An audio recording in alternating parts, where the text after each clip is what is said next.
Go. We are live, everybody, to continue the contest of champions. Or at least that's what it was. But God knows that is not what it is now. Alright, how's everybody doing tonight? You guys ready to suffer? Yes! It's my favorite.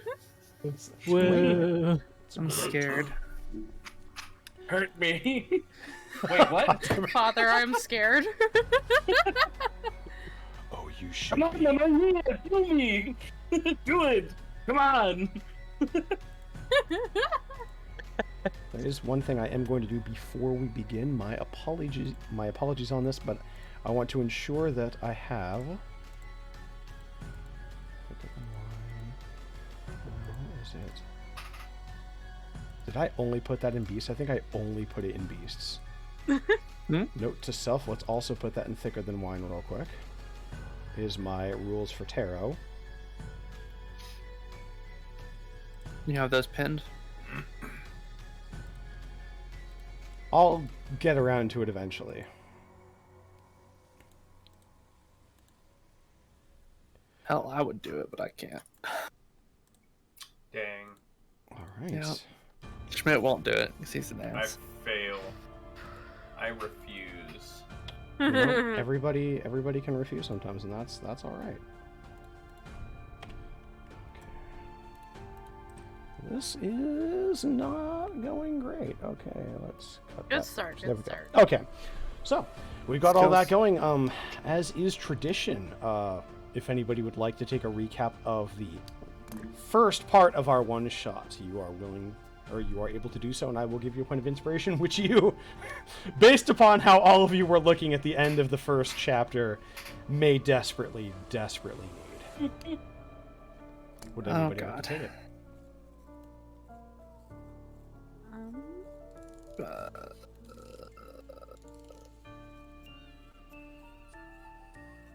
don't.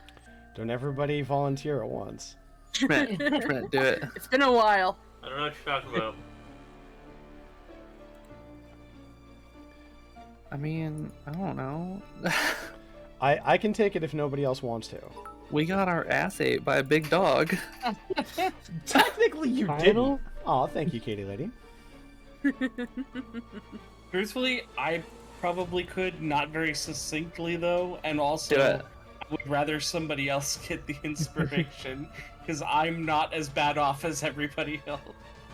Speaking of inspiration, you all just got a full team inspo courtesy of Katie, so you might want to jot that down because you might need it. That's the one that's like one to be shared by the team, right? No, everybody gets a point of inspo. Oh hell yeah!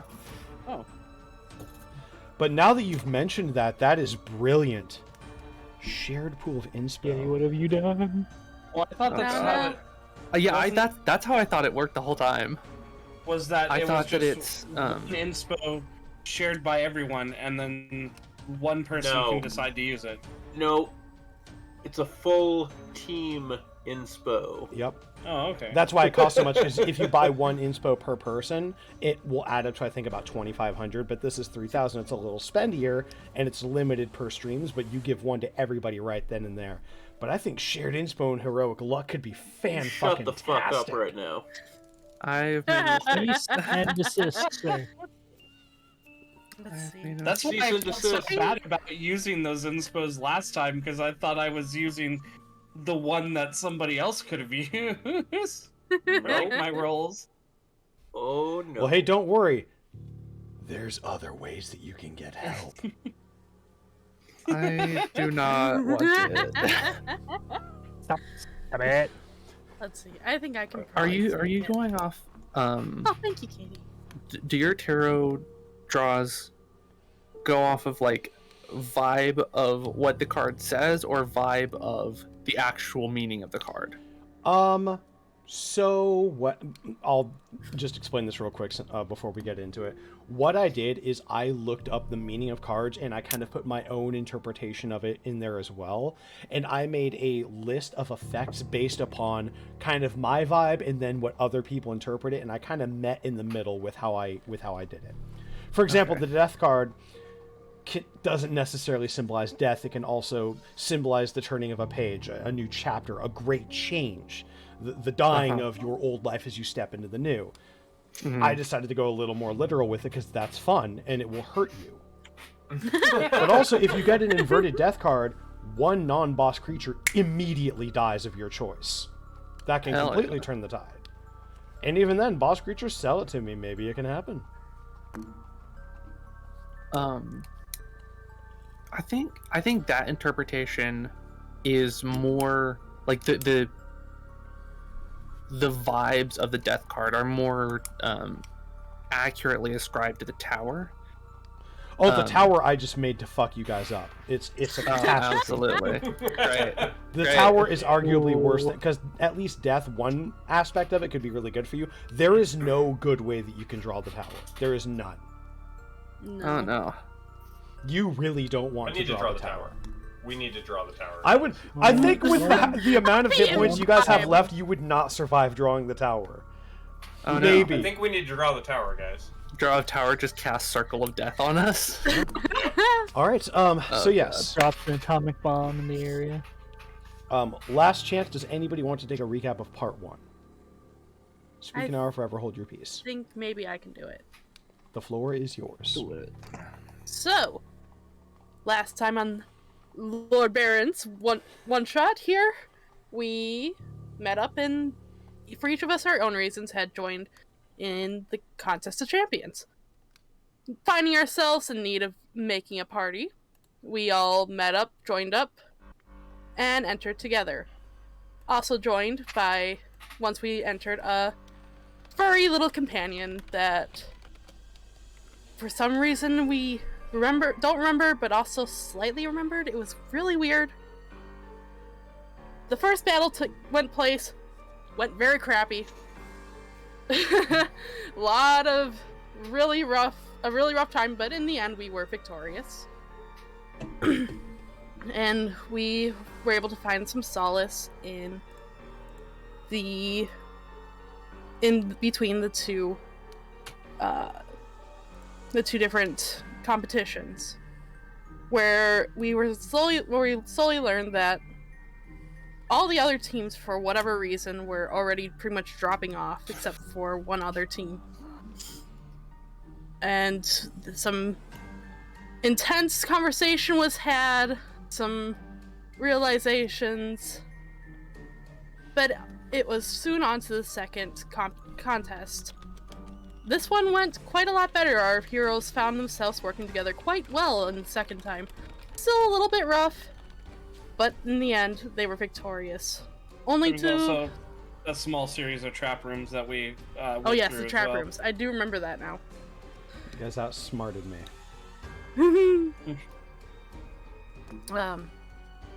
But anyway, only for Alora to slowly come to the realization that we've done this before. And that led the rest of us to start remembering this as well. Only for our new furry companion to transform into a very much more terrifying companion and tell us that every time we remember this, and that they were sick of it. And that's what leads us on to tonight. Excellent. Well, let me please take a point of inspiration. That was a great recap, and I do appreciate that. Let's take a moment and maybe stroll down memory lane. As yes, the vision of the arena of fire just begins to melt. Like a veil being dropped before your eyes, you suddenly find yourself in a place that is different. Surreal in that things upside down, appearing and disappearing, floating islands in a swarming sea of nothingness. Dim lights appearing here and there, almost dancing fuzzy in your senses. Standing before you, tall and foreboding. Once previously so small and so charming. Kaffia looks forward, those hollow, black eyes staring into the very depths of your soul, as he had just spoken. I have ever tried to stop you from remembering, and yet you always do. But perhaps... It looks down for a moment. Its face difficult to read. But after a pause, it looks up. Yes. It hurts me so much every time you remember, every time you try to leave. But maybe that is the problem. I've tried to show you something, tried to make things different. But if I help you to see just why outside is so cruel, you'll accept wanting to stay here with me. There's a small pause, and weakened as you are from going through this, you do have a moment to react. What do the five of you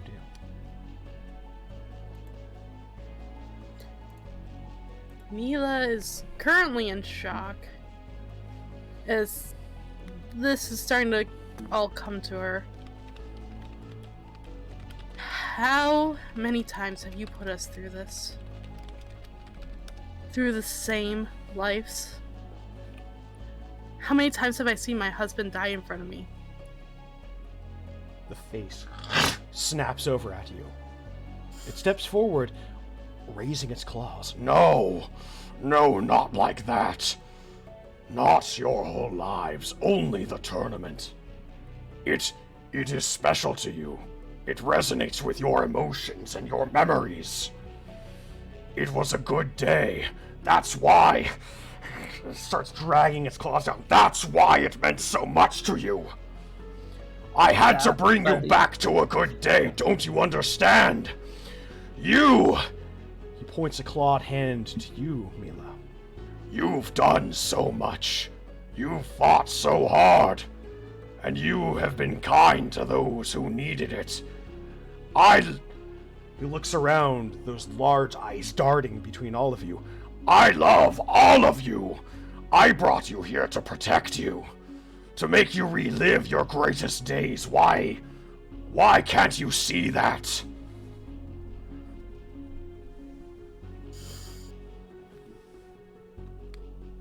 As we aren't puppets to dance to your game. How many times have you given me the hope of seeing my brother again, only to pull it from my grasp? Hope. Very well. I wanted to spare you from this. However, it seems... It reaches up with that clawed hand with a gesture. A doorway appears in a quick flash of light. You must see it for yourself. Reclaim what you need. Maybe once you see and once you remember everything, yes, then you'll want to stay. And it disappears as dust cast in the wind. And you now stand alone in this strange foreign chamber in the middle of nothing.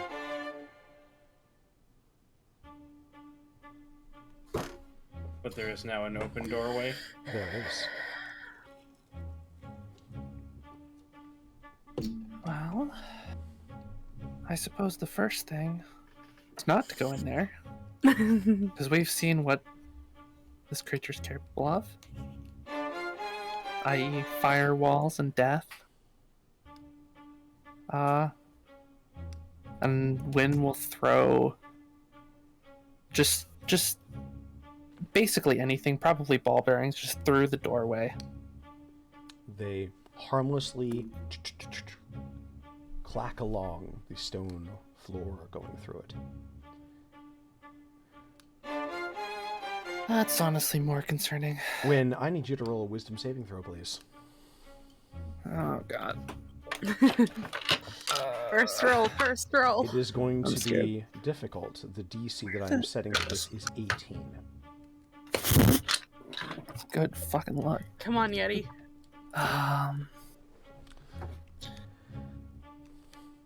You said 18? Correct. After roll a 19 or a 20. Good luck. You got this. I rolled a 9. Believe in you. So I rolled an 8. Yeah.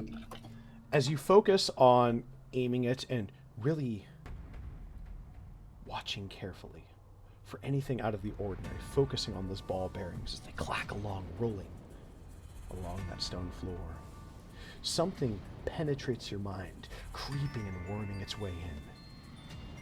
You hear the voice of Kaffia win. Traps. I have traps, yes, but not for you. I love all of you. I would never hurt you. I would never hurt any of you.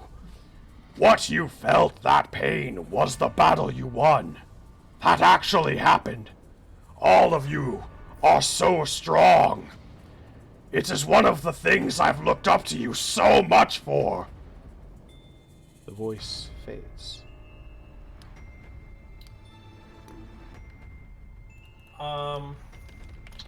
I'd like to roll. Yeti, you okay? No.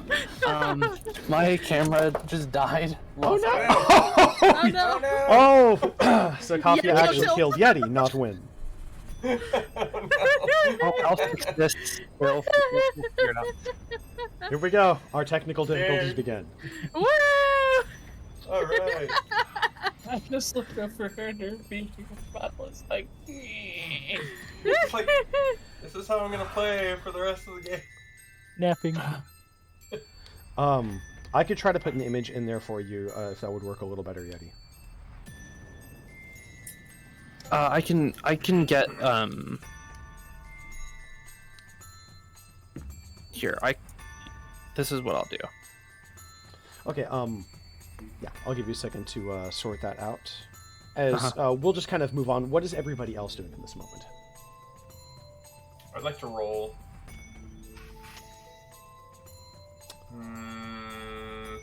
I want to roll to see if this, now that I've regained my senses and my awareness and hopefully like my memories, or at least some of them anyways, I'd like to roll to see if I'm familiar with like what this creature is and what it's trying to achieve. Could you please roll Arcana and pair it with an Insight?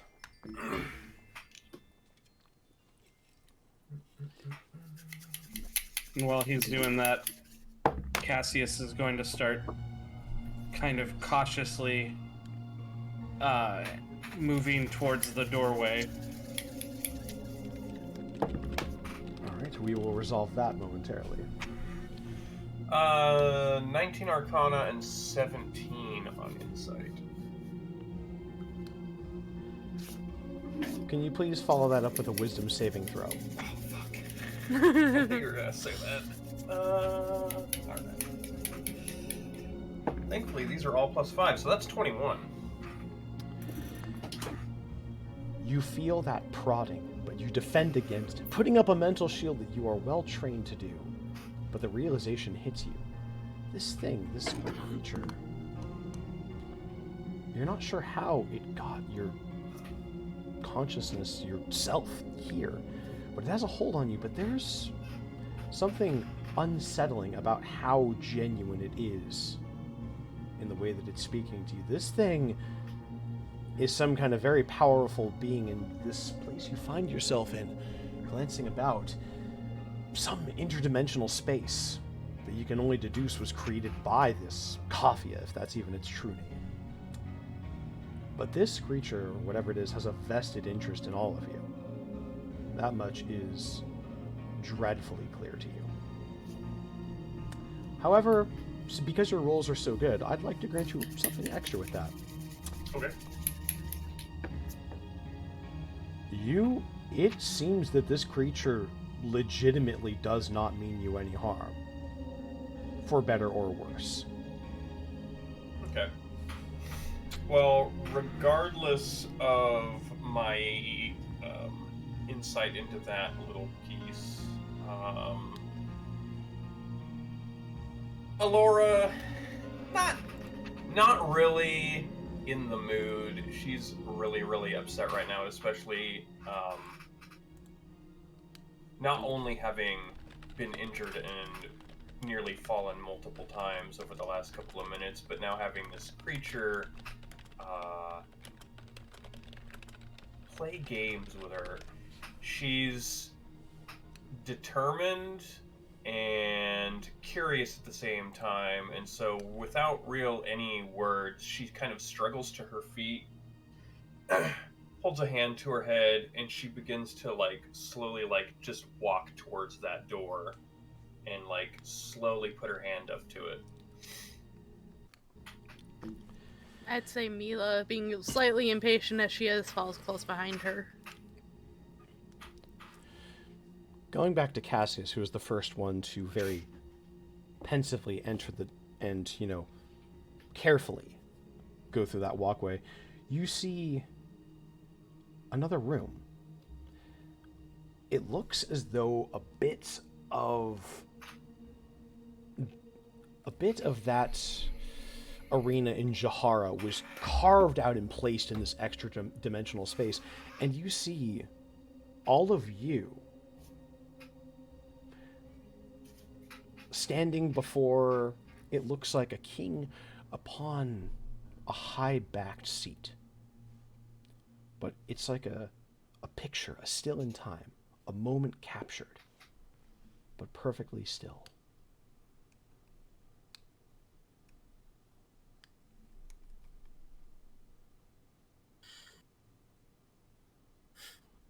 So we really had one? But then why all this? How did we get here? The king's head, with a loud snap, looks to you, and its eyes blink and become the inky black pearls of Kaffia. The mouth opens, but it is Kaffia's voice echoing through this space. It was an important day for you. It resonated so much in your memories. I thought it would bring you happiness to experience your great victories over and over. The king gestures up. I wanted to bring you joy. You deserve joy. Is he the only one there now, or? You still see the just kind of frozen versions of all of you. Okay. The battles here didn't bring me joy. I was here fighting for what was important to me. The joy was what I was trying to get from all of this. The king rises, and the visions of the rest of you blow away like wisps of smoke. Now alone with this king in the chamber, stepping forward, almost melting off the illusory king, fades to nothing as Kaffia steps forward and extends a hand to you. If you really wish to see it, I could show you.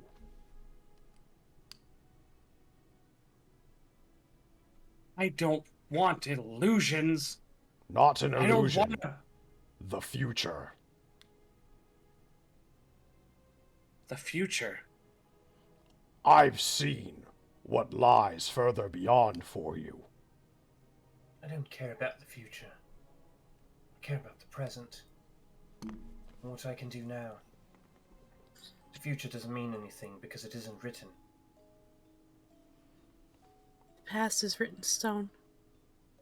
Present is what ours to change. The future, even more so.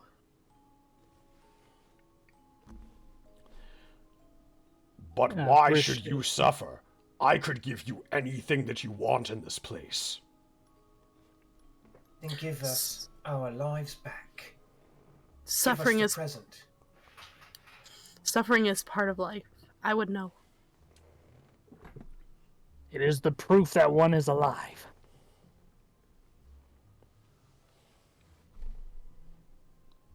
I don't understand. Joy and suffering go hand in hand. One cannot exist without the other. But they do not have to. He looks to Mila. I could bring them back for you. You could be happy. Why should you go without? You deserve everything you want. Rory is gone. I know that. His memory doesn't- lives in you. I could bring it to life for you.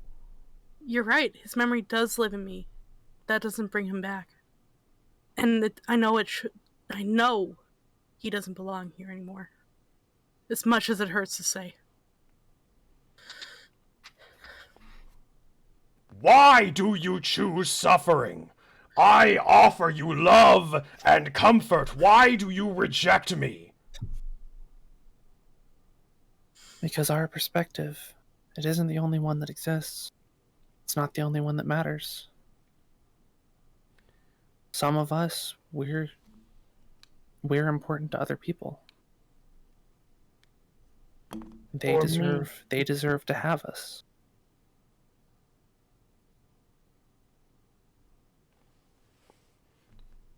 It blinks for a couple of moments.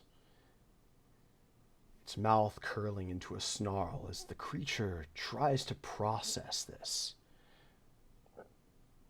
A moment where a simple matter for your mind seems like a complexity that it simply cannot grasp. It says, No!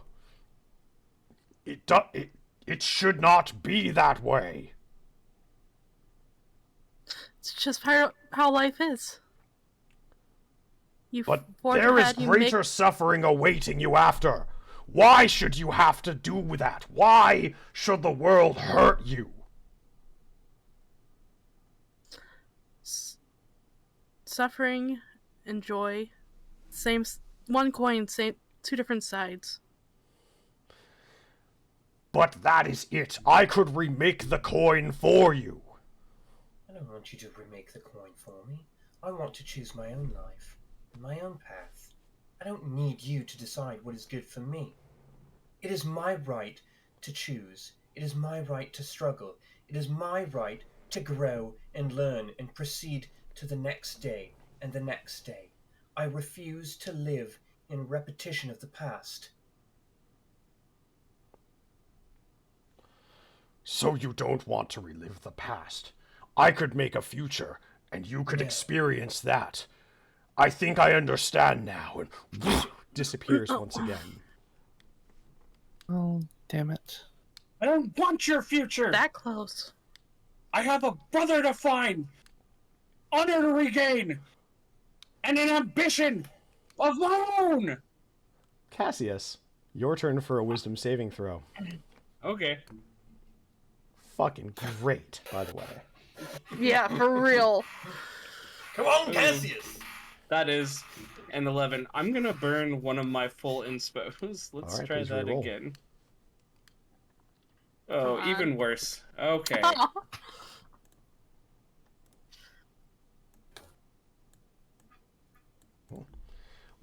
Give me just a moment. I'm going to restart. Oh, we're gonna go to serious vibes. Let's try this out.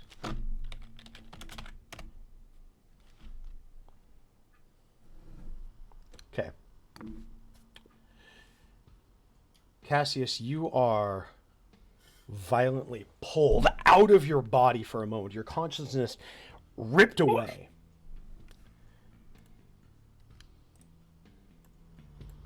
And you find yourself in an arena.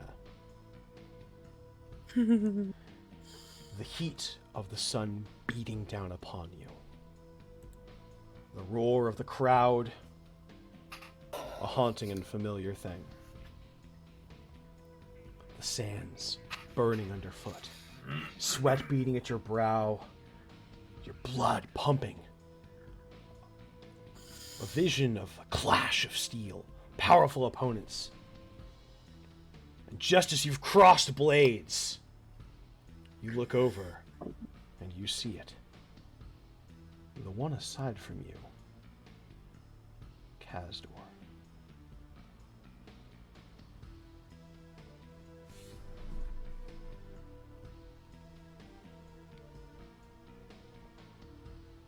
So wait, I actually... Sorry. That is what you are experiencing. You are fighting your brother.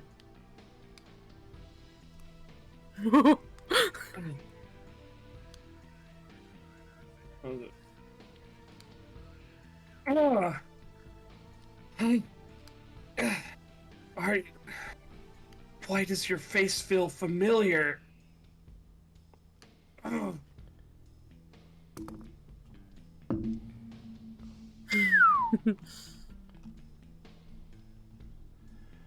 So that is a 19 on the die as he pulls the sword out, kind of like going and locking, catching it by the guard, shoving it out of the way, and piercing you with that giant blade. Oh no, that's going to be 2d6 for this. You take 10 points of slashing damage.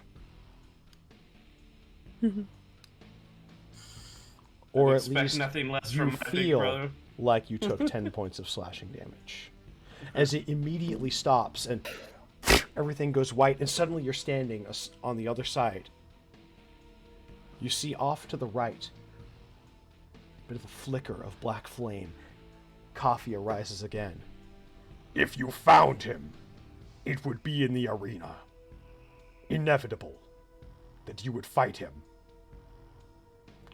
That cannot be what you want. I could spare you this.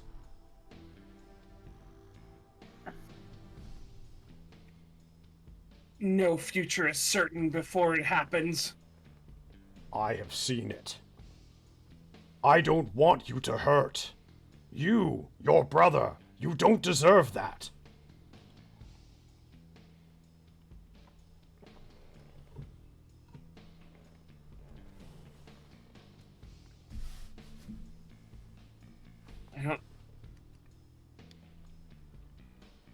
I don't know what to trust here. But I still feel like I'd rather find him my own way. Everything fades into you. The rest of you see that for just a moment, Cassius is looking around, and then his expression falls to a 1,000-yard stare for a couple of moments, and then he collapses to his knees. Cassius, you have just been inflicted with 1 level of exhaustion. Oh boy. Ooh. That's the one that just gives me disadvantage on all my attack rolls, right? Only ability checks. Oh, ability So attack checks, rolls okay. and saving throws are unaffected. Cool.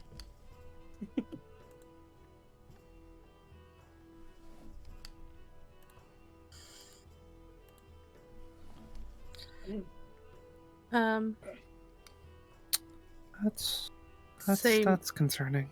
Yeah. Say Mila was probably still staring in the space where they were. It's like, you know, when I was younger, when the wounds were still fresh, I might have taken them up on that offer. I don't know what changed. Her fists are kind of clenched, and she does have slight tears in her eyes. But then when Cassia seems to come to, she directs her attention towards him, trying to help. What are the rest of you doing? Brishket's going to raise his hand and just... Kaffia, is it true you can see into the future? Please roll a wisdom saving throw. Mm. He's just gonna enter everybody's minds. I don't want to fight my brother, but I don't want to stay here either. You can find a way to... I'm sure you can find a way to change that. God damn. Oh? Let me see what that roll was. And I. Nice! So it cannot enter your mind that Kaffia does not show you anything, but you hear the disembodied voice speak to you. I can. Kaffia, my friend. I must know.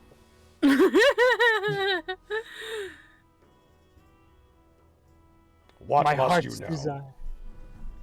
My heart's desire is to see my lord return to power. Oh dear. Do I play a role? Do I fulfill my purpose? Okay. You wish to know about Inez. Indeed. The Sorcerer King. The truth is, there is one that owes him a great cost. And I too have a hand to play. But I have been withholding because it could harm all 5 of you, and I cannot do that to my friends.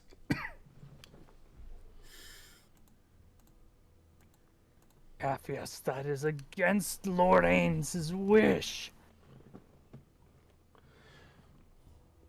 By excluding you from this, you are saying that I have hurt you. Indeed. It is my sole purpose.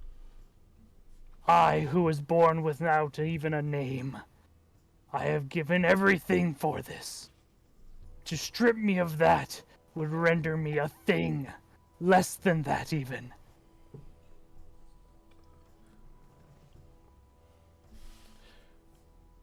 Each of your collective words have slowly but surely chipped away at the will of this creature. So here's what I'm going to do for you, because I'd like to have a little bit of fun with this. Aren't we all already having The fun? DM's not allowed to have fun. So I'm here's on what my I'm going to do. knees, Give me just a like, moment to calculate Really this. rattles. And exhausted. Let me see. I would like each of you to please roll persuasion, deception, intimidation, based upon what you were doing and how you envision your role in trying to convince Kaffia to let you go. And we're going to do a group DC on this. Oh god. I got a big old +0 on all of those. Hooray. Okay, persuasion. I'm good at that, and I'm going to use my other full inspo so that I don't have disadvantage on it. I'm using one of my full inspos, I think. I have. Okay. Persuasion. Come on, good Nope. roll. Oh, well, hello there, Yeah, Raiders. you Thank know you for the raid. 15 is decent. Me Oh add. god, let's see. Yeah, 19.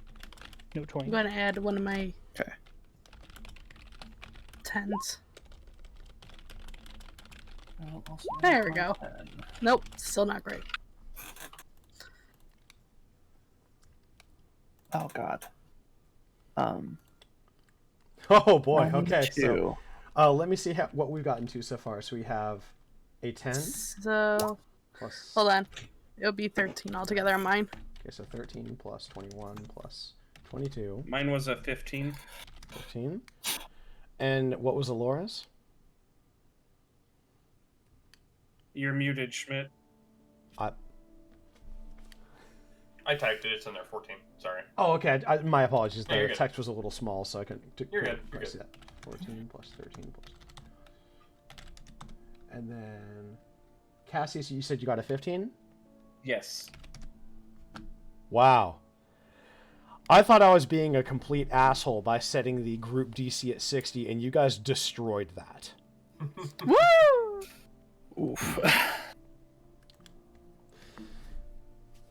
Kaffia stands there, their form almost flickering like a dying flame. Difficult to see in that grimacing toothed maw, but snarls almost with hesitation.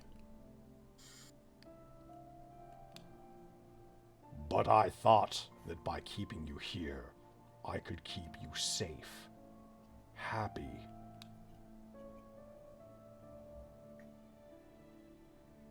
One that claims to love somebody does not keep them against their will. Leaving us stuck denies us the chance to grow. Fulfilling my role is what makes me happiest, Kaffia.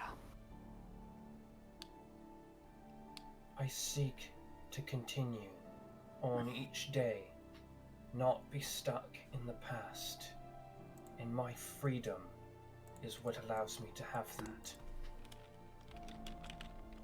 I have no past to be stuck in. All I have is continual drudgery. Without that, what am I? If I'm to meet my brother in battle, then so be it.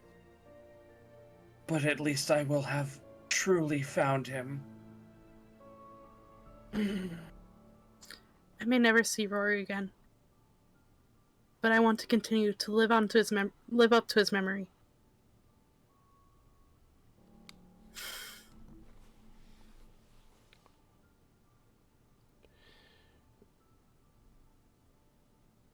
If I could, I would release you now, but there is another who has entered this space. He looks over to you, Cat. One who has entered a pact with your master.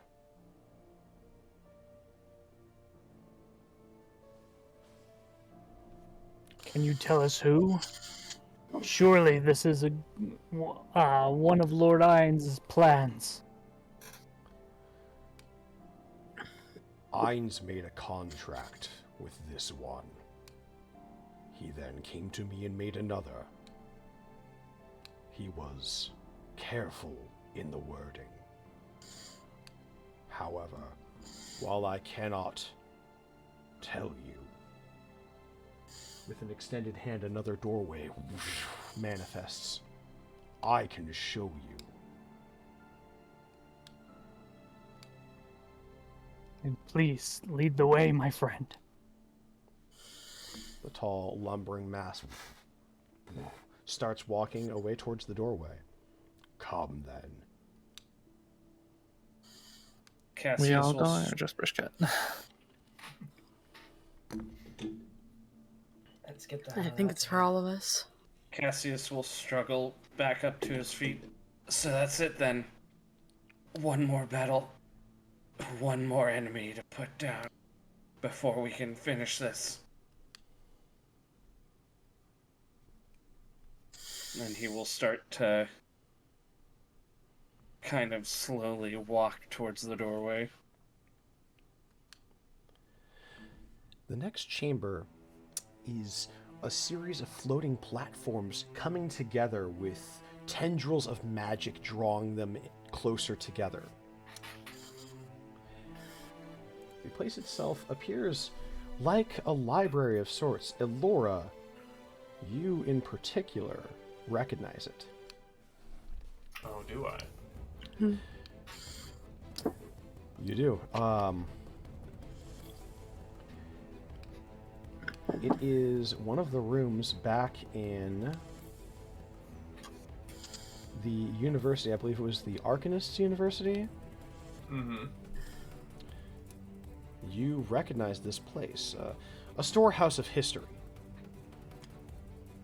of ancient knowledge, magical secrets. A place you've spent a great deal of time. Am I able to discern if what we're seeing is more illusions or if we've actually been brought to a real or physical place? It is an illusory recreation of this place that, I'll grant without a roll, is based upon your own recollection of this place. You know it then. Why bring us here? To understand the present and to find a way to the future, you must understand how you got here. Didn't you bring us here? I did. But it was not me alone that did it. He said he made a pact earlier. Yes. Someone else's influence to bring us here. So how does an illusion help us? He points to a table with a large leather-bound book. There is a lock affixed to a strap around it, keeping it closed. Do I recognize the book, or should I roll for that? You will have to roll for it, yes. Please take advantage, however.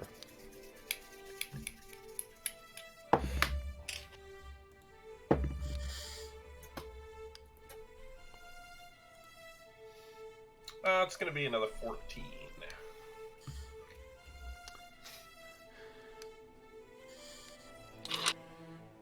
You see a tome. You don't... It's not something you've actively read, but you might have seen it before.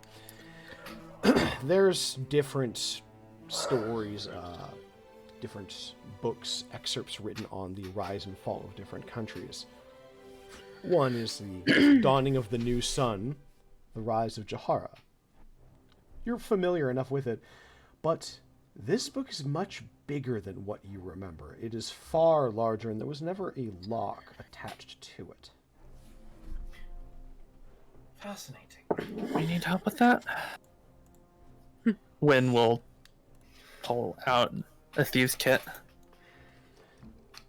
Please go ahead and roll that dexterity to see if you can unlock it. Oh god. I fucked us. Yeah, you did. It's trapped, too. You just didn't expect it. As you insert your thieves' tools, you hear the book moan. Oh god. Nope. A whisper kind of drifts throughout the sort of library area, like, harder, mommy. I'm like, what? I can't remember what role is. You should have proficiency with your thieves' tools, and I think you can Yeah, I roll do. that. Yeah, I suppose I could just do that. The book seems to like that. Maybe if you seduce it, it'll open up. Oh no! The book blushes have to just hit- slightly. Hit just the right spot. God fucking damn it. No, I can't roll for that. God, what is this? 22. Oh god.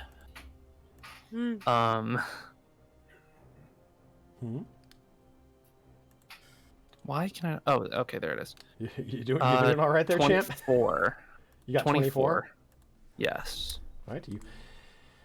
It was a fairly, not a rudimentary lock, but it wasn't the most advanced that you've ever dealt with. With a little bit of maneuvering, you hear the familiar click as you kind of hit that little latch in there, and the lock opens with a small click.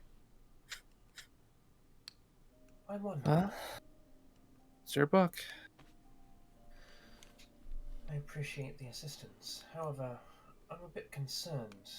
This particular volume isn't normally this extensive.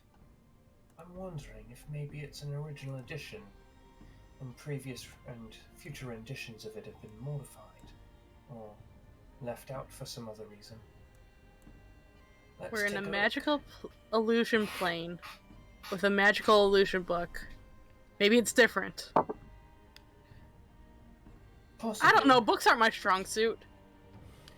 It'll depend on the context of the original, or whatever's inside. If I can piece it together, if it makes sense.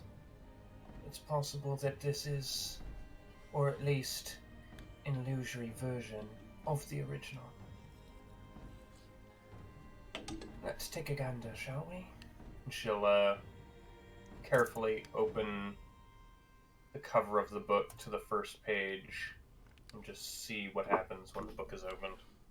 Nothing out of the ordinary happens. What you see, you can feel that same exact sensation of touching paper and flipping through pages. It's incredibly realistic. As you take a moment perusing the book, it details the rise of the nation of Jahara. but you notice that there are additional chapters that you don't recall seeing. Oh, look, see here, this particular chapter. Prior to this volume, it ended here, but as she'll flip a few pages, you can see it continues on with some additional chapters. Fascinating. Just kind of peruse through them, kind of speed read through them and see what the context of those extra chapters entail. I'd like you to just do a fascinating. a basic intelligence check for me to see, just as you're flipping through real quick, how much you're kind of retaining. Don't fall asleep now, this is important. Cassius has found a comfortable seat to try to. Alora sit in and seems catch his breath. oddly reinvigorated, despite the previous encounter. Oh, that's really good. Intelligence, so it's going to be a 20. Dirty 20. You're flipping through, and you see that there were the different wars between Lucide and Kassan, the free lands rising in the center, and how the Regent King Ereusace had created the Mithril Alliance. That common stuff, everybody knows this. You see another chapter where the ink very directly turns to an almost blood-like red. And it talks about difficulties in funding the military and seeking soldiers.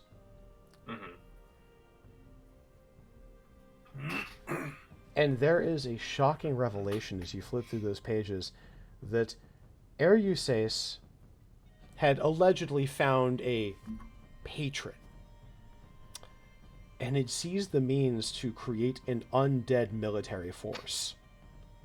And this is how Jahara had risen to power.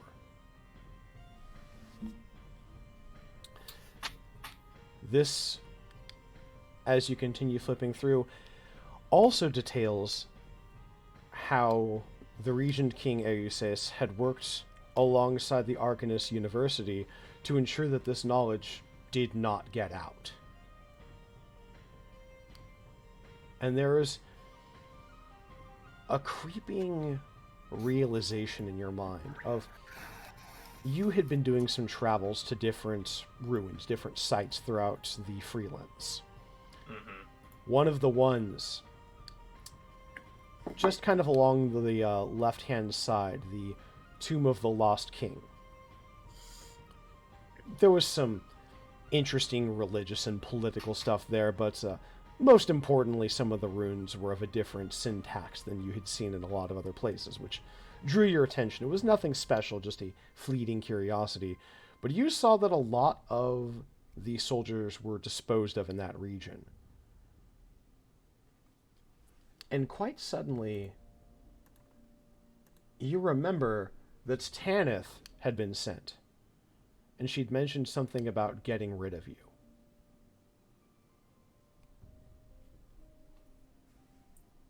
Tanith, what have you done? Why are we even involved?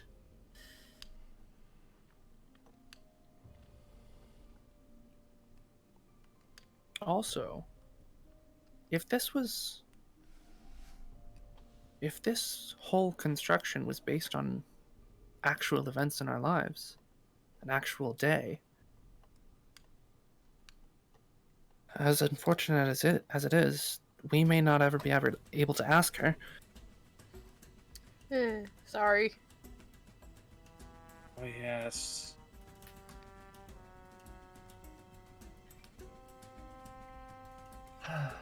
I got a little overenthusiastic. Well, it's hard not to be when you're about to die. Or at least you believe you're going to. You have nothing to be sorry for. We're fighting for our lives. Exactly. Things like this happen.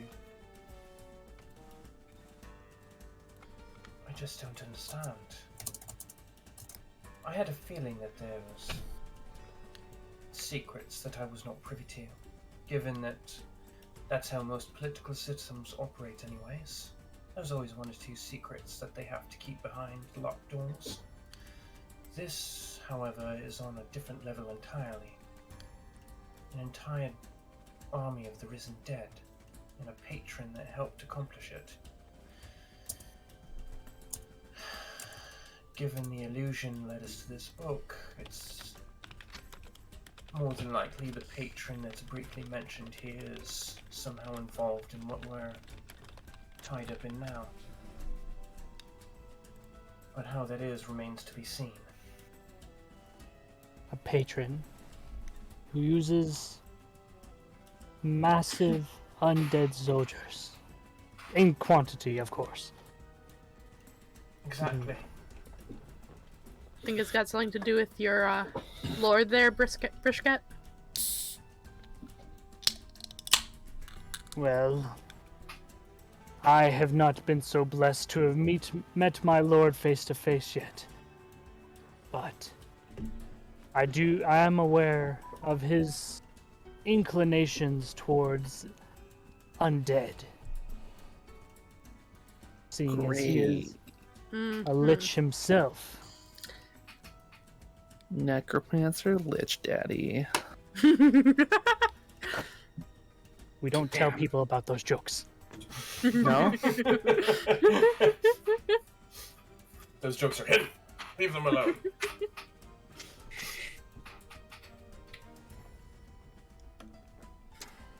But still, that begs the question. Why are the 5 of us locked up in here? I should kind of flip through some more of the pages and see if anything else gives context as to what's going on. You also notice that there were times where before entering this pact there were experiments, attempts to create soldiers, spies, infiltrators that might surpass the limitations of some human counterparts. A few successes, but not a great many, outside of 1 or 2 locations. Wynn is stuck to the wall. Wait, what? Just like Spider-Manning on the wall. Okay, I was like, wait, what? Okay. How'd that happen? Oh. Oh, you're up there, okay. Sorry, what are we looking at? What are we I don't know. thinking? You can look at whatever you want. I'm interested in this book. Though I think I'm about finished with it. Doesn't seem to be a whole lot more here. Do the 2 locations seem of any importance? To you? No. No. Can I see it? You sure can. Do I recognize one of them? Yes, you do. I'll say, at this point, Alora was probably reading out loud whether people wanted to hear what was being said or not. Well, that... Milo's doing her best to pay attention. She's probably about half asleep, though. Yeah, I was gonna say. And I know that's... What I know is the only thing in that place. Oh, yes. Oh, dear. Well, you all know I'm not normal. Are any of us? Seen as, on the wall.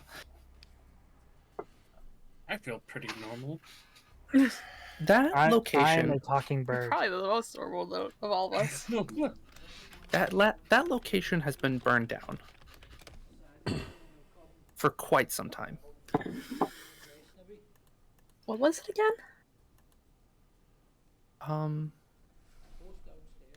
Creation of superhuman soldiers. It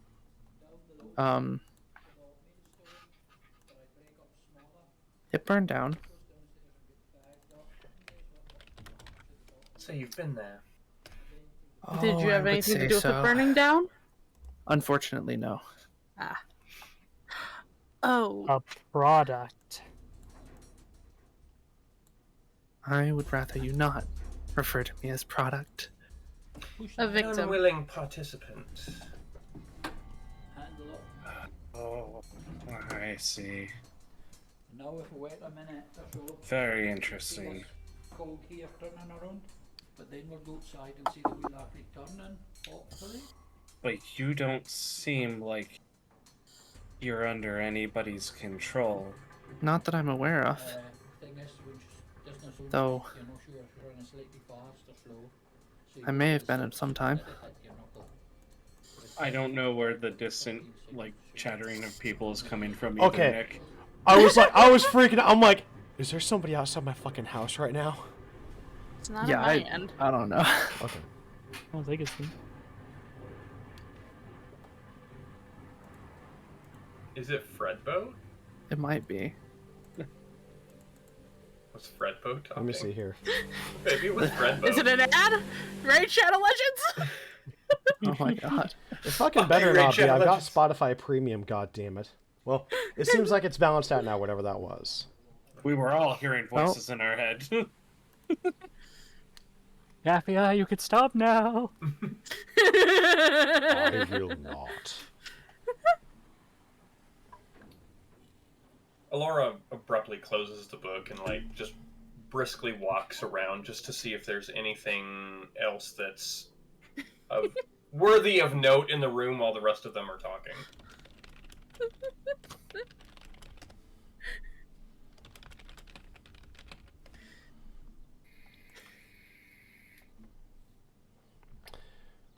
All right.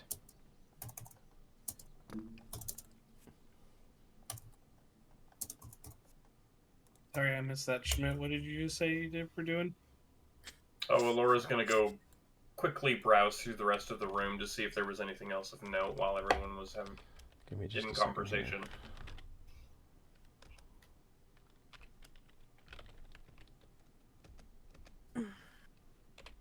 Oh, goodbye, Fred Boat. Died. There we go. Gonna just take it from the top.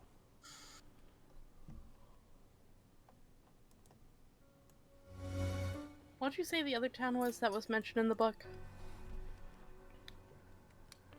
The Kassan. Yeah. Any chance I'm familiar with that at all? So Kassan is a nation across the eastern seas. Okay. Probably not then. At least not more than anything. Not more than the usual. Yeah. Wait. Kassan. And Cassius will get up and, I guess, and do I roll like an investigation on the book or just like I want to check the book to see if it has any more information about Kassan. Of course. We can even resolve it without a roll. Just flipping through, you could just quite quickly see what information were you looking for in particular. I guess I wanted to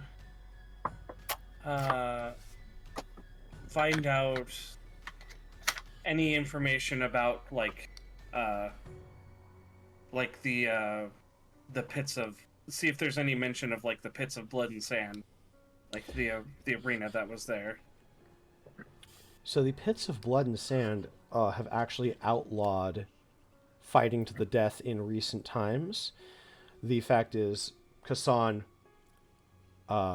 did have a rather dark history of a lot of slave traders running things over there, and the Colosseums there offered a brutal spectacle in exchange for coin and bringing in a lot of trade to the areas. In the last approximate half a decade, maybe a little bit more, a lot of the people have rose up and actually overthrew some of the slave lords of Kassan, and it has become a free nation since that point. The Colosseum still being a place where willing participants may go and fight to first blood or fight, until they receive a moderate injury, but no longer are the sands of Kassan stained red with the blood of innocents. Is there any specific mention of Kazdor in there? It is said that there were some participants who had fought, great champions that, after many wins, had actually earned their freedom. By far and large, a number of them actually did relocate to Sostagaria.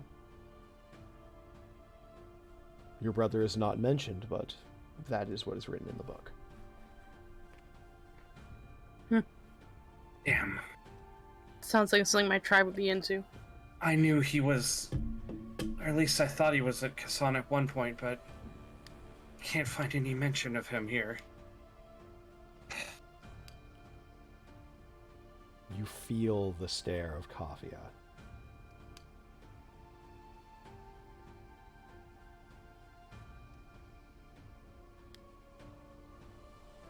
You know where he is, don't you? Sostagal. No, sorry, not.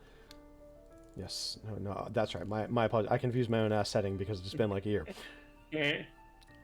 He was in Sostagaria for a time, but had gone to Lucide. My own backyard. But now he's in Lucide? Yes. So then what that dwarf told me wasn't a lie. It wasn't just false hope.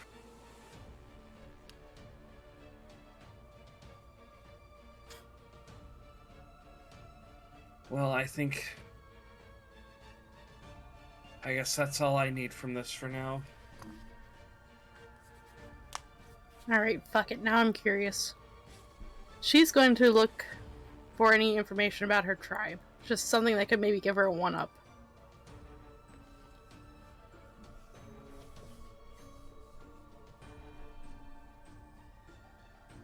The tribe,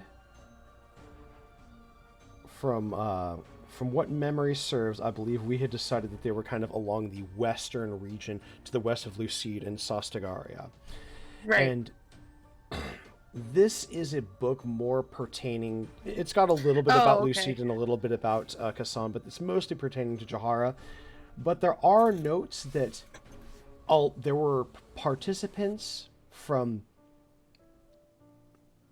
Jahara and the Mithril Alliance was formed of people from different nations coming together. Some of the broken alliances of barbarian tribes had elected to go and unite under the Mithril banner. Interesting.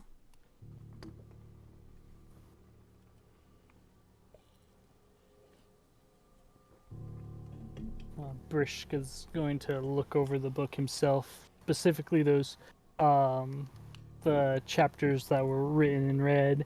He's gonna scan through them real fast, and then he's gonna reach down into his robes and pull out his medallion and thumb it. He's just like, Lord Ainz, please, I need your guidance.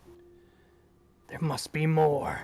This is the first time that you've ever reached out to Ainz, and by all means, oftentimes he gives you a rather irritated answer, but you hear nothing, and more chilling, you feel nothing.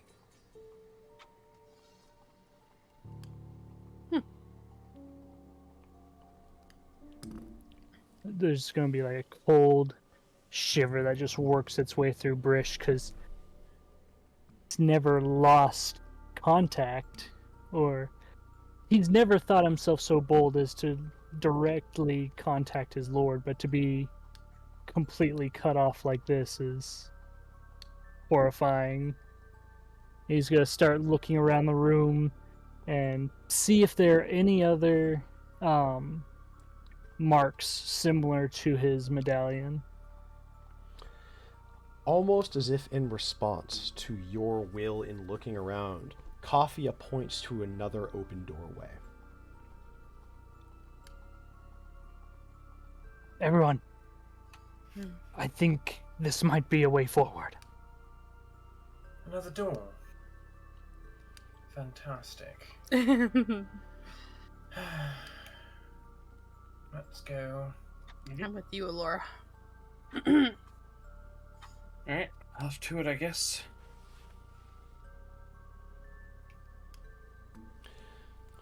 Stepping in, you see the throne room of Jahara, beautifully crafted in all its glory. And yet you step in, and it seems to take you to the far end, right by the throne room immediately. One step becoming hundreds of feet. There you see Ereusace, and he's looking up, and he is conversing with something you cannot discern. Almost as though there's something blocking you from seeing, telling what this thing is. It looks like a distortion of reality itself, ever changing as you try to look at it from a different angle, and indiscernible, no matter how hard you try to gaze upon it.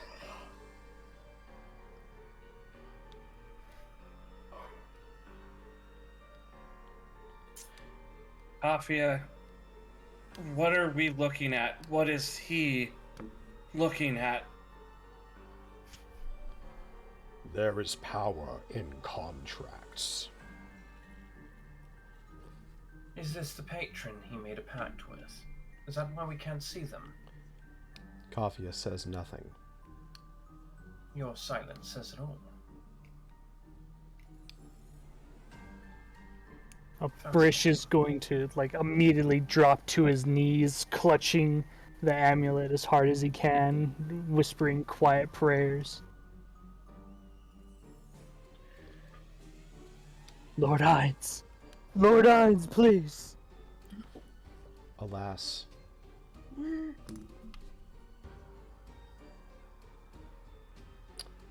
I would like you to roll 1d100 for me. Oh no. You better roll a good number there.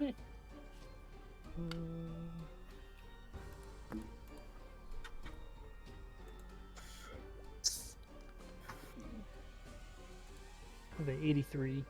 Ooh. Alas, that is not enough for direct intervention. However, you're down, prostrating yourself before this indiscernible thing that, beyond the shadow of a doubt, you know is your master. And you pray so fervently. You look up, but it does not move. You do not hear his words. You do not feel the presence of your Lord. And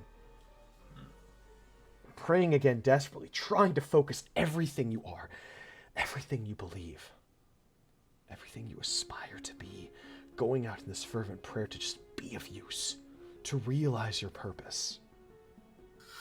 You look up again, and nothing. In a moment of almost defeat, shake your head. But you see something out of the corner of your eye. There's a nightstand, but behind it, you see a small glint.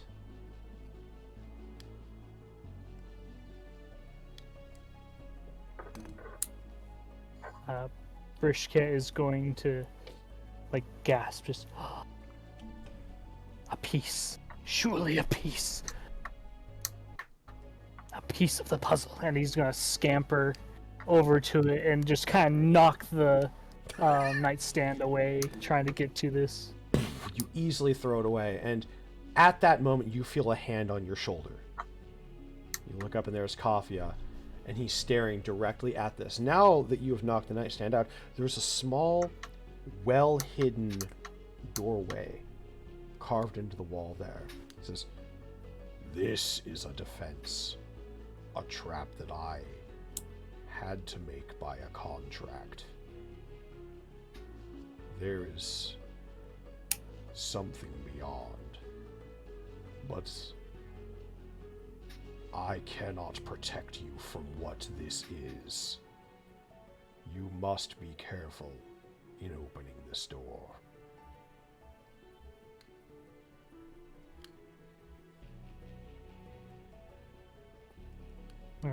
Brisket's gonna swallow, just like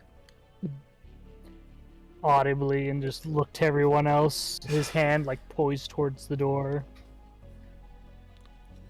If it's a trap, is there anything else beyond it? There is.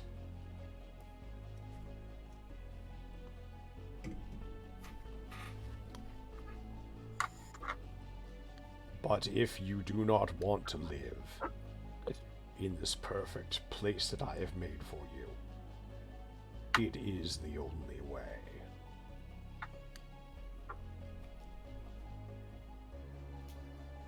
Do it. Brisket's gonna look at Kaffia and you're just like, you might not be able to protect us, but can you still guide us? One follower of the divine, of the Great One, to another. Yes.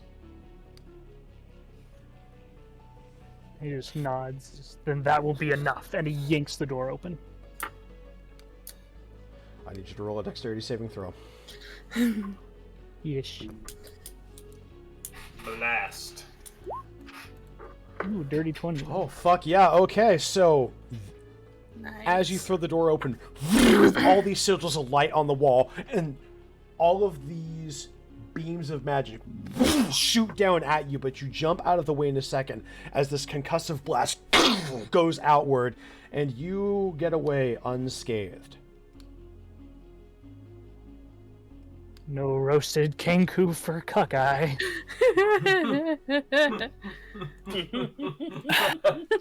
Oh, no. That's right. Cursed.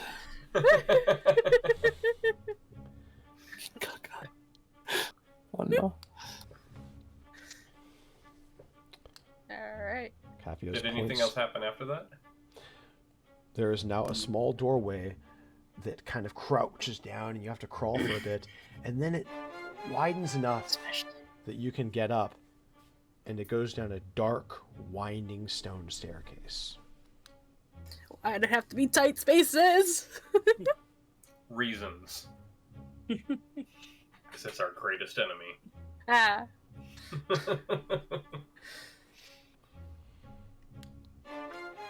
So you're all proceeding downward. Yeah. Yeah. That's the only way out. Then our decision is made for us. If there's nothing of note in the stairwell itself, then yes. It's hard to tell as it is magical darkness covering everything down there. You go step by step, fumbling in the dark, following along the wall, unable to trust your eyes. Don't worry, that's cool. Even if it was regular darkness, I still wouldn't be able to see. Aha! Same. But step by step, you follow each other, trusting only on the wall you can touch, and the only sound you can hear, your own breath and footsteps as you descend further and further. Seconds turn to minutes. You have no idea how long you've been going down. Until finally, just around the corner, you see, almost bright at first, but as your eyes adjust, it is just a faint light. A small room, a treasure hoard. Don't trust that for an instant. What good are a bunch of trinkets and baubles going to do us? Unless there's something of magical nature here that's of importance. Kaffia points into the room.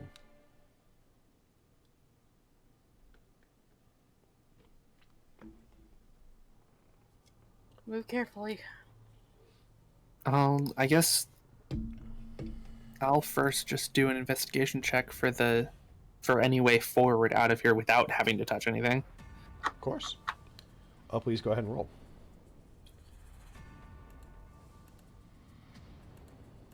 Um, 7. There are piles of gold, bags of coins, glimmering trinkets, little shelves set up with everything, stands. It's hard to see any exits out of here aside from where you entered.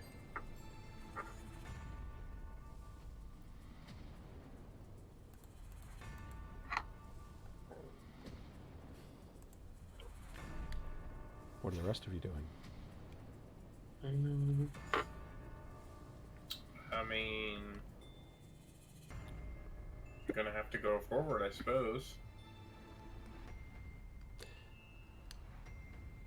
Stepping in, you get a feeling. A strong pull. You can't tell what it is, but there's just this other sense of something of importance. Brishket in particular, you feel something not your master, but something akin, something adjacent to his presence is within this chamber. You all also notice that Kaffia remains out of this chamber. Thought you were going to guide us. Clearly this isn't as far as you can go. It is.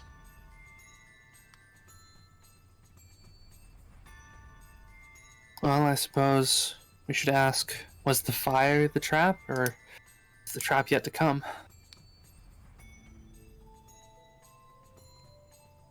I can say nothing further. Not yet. Not yet.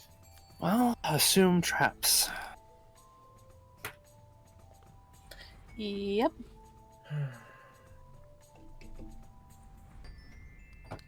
Suppose I'll roll an investigation check while we're in the room. Of course, There's please go so ahead. Can I- much shiny stuff around. Can I make a perception check? Absolutely, please go ahead and roll both of those.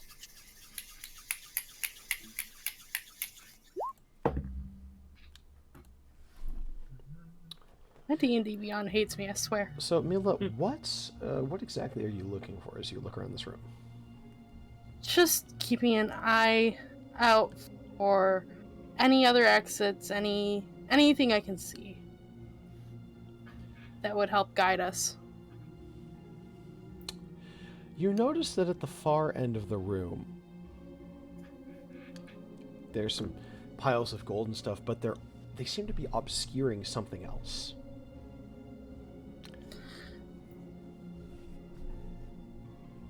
Think that's gonna be our goal. And she'll point over.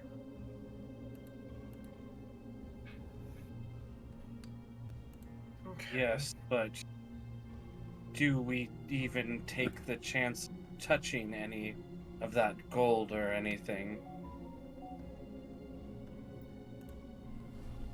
I Fair enough. wouldn't if we can avoid it.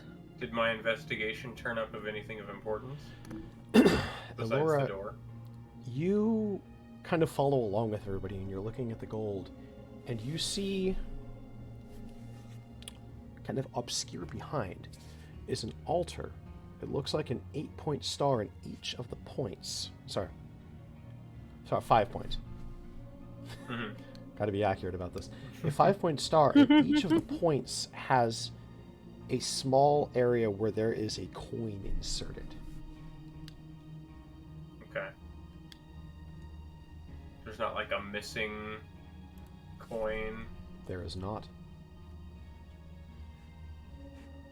Hello. You heading to bed? Okay. I see you in bed. Anyone keen on rituals involving an altar like this? Mila lets out a snort laugh. No, why?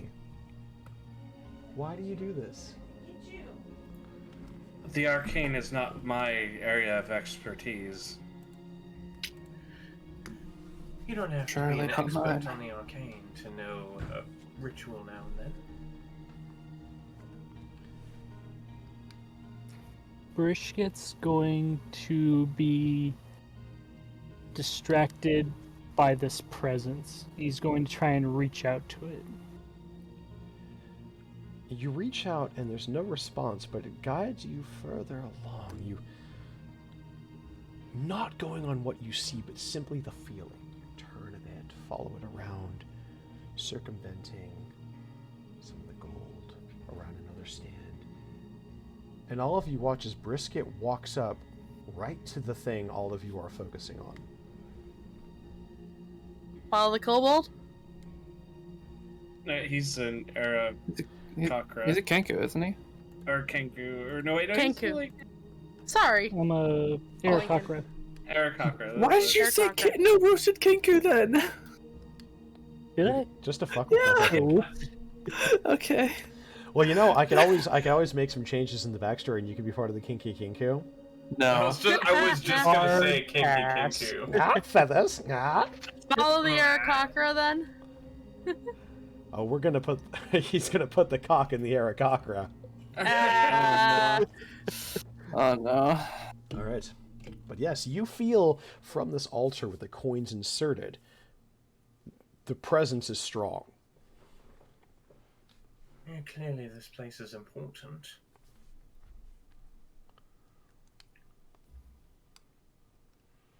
I think I'll continue to focus on the present. I'm trying to see if it's familiar to possibly one of Lord Ain's aides, like Demiurge or Sebastian or Sebis.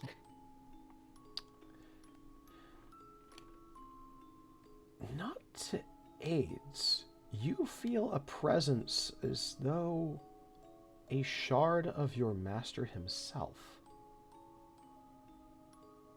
Could you please roll an Arcana check, and I'd like you to take advantage on it.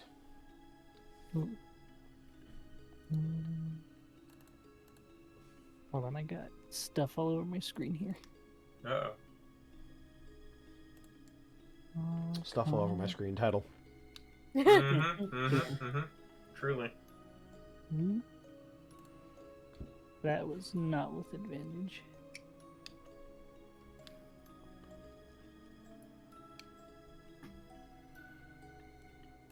How do I give myself advantage? You can just roll it one more time and take whatever one's higher. Yeah. So 15. So you're looking at this and you realize these coins hold magic of warding of some sort. And your master talks about items that bring change, but he is also one that loves a delicious bit of irony. And you're fairly sure that something about these coins in this altar pertain to this contract, or so you're guessing.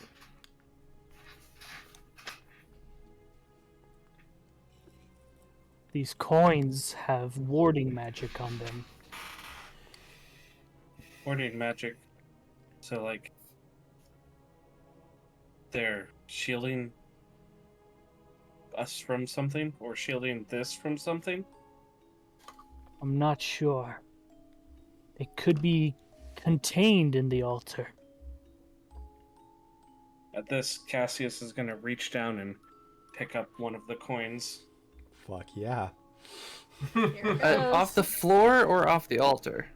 Off the floor. Oh, Okay. Oh, off of, okay, so not from the altar? No. Okay, I need you to roll a wisdom saving throw for me. Yes. there it is. Another level of exhaustion. Here we go. Let's go. Alright, let's go. Oh, I got a 16 this time. You feel this wave of lethargy wash over you as you get another level of exhaustion. What? Oh god. You We're did gonna lose this! Cassius to exhaustion. I'm getting very tired.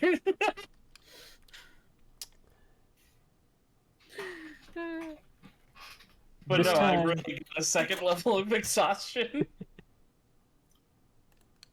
Seeing Cassius feeling not so well from the floor coins, Brisket's going to reach out and gently pluck one of the coins off the altar. All right, you're plucking one off. Okay. It plucks simply off of there for you. You have to kind of dig into the little crevice there to get it out, but as you pull it out, all of you collectively see a shared vision. Ariusace speaking to, again, this blocked out figure. Words seem to pass through your mind of a contract. Prolonged protection from this great and powerful being. As long as coins are held, a symbol of the transaction and of the change that would be ushered in by this king. The vision fades and you are once again back within the chamber. Richard's gonna look at his coin, then contemplate the possible meaning. He's gonna turn to the others as like, I think we all need to have one of the coins to continue. Is it not one of these? Not the floor coins. Here we go. Not the floor coins! God damn it, Cassius! Wrong coin! Cranberry, no! Banana! Titty nope! Bullshit learning magic. It didn't protect me from anything.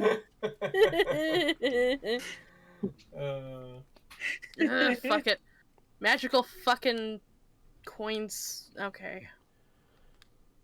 He's gonna lurch over to the altar and just snag one of the other coins. Again, everything floods white, and you all see another shared vision. This indiscernible thing, and yet becoming just slightly clearer, raising dead. And up on a stone balcony, the king stares down, watching with approval. The vision fades, and you are once again back within the treasure chamber. Well, the two of us that have grabbed coins haven't died, so... I was going to say, I think Mila would have helped Cassius over. I'm starting to feel like death, though. No. Poor buddy. So then she'll just, like, and snag up one of the extra coins.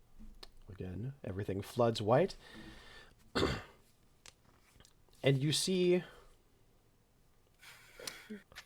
another vision of a discussion between the king, and it's starting to, now it just looks blurry, but you can see what almost looks like a robed figure, possibly. And the words just resonate. It's not a live discussion, but something about a contract and a promised payment. And the cost for a kingdom, for a nation, would be a very tall one.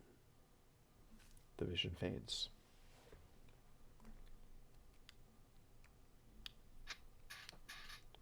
That was surely Lord Ainz. That much I am certain of. This image grows clearer. I've never had the opportunity to witness my Lord's glory in myself. But surely that is him. Am I remembering hearing about the price for a kingdom? Am I remembering how fast this kingdom came about? Mm-hmm. That you are. Ooh.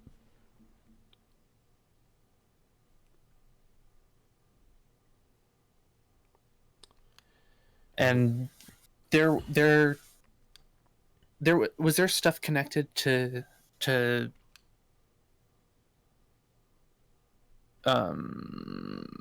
Lord Ainz's deal with what was in the book about the engineering cells?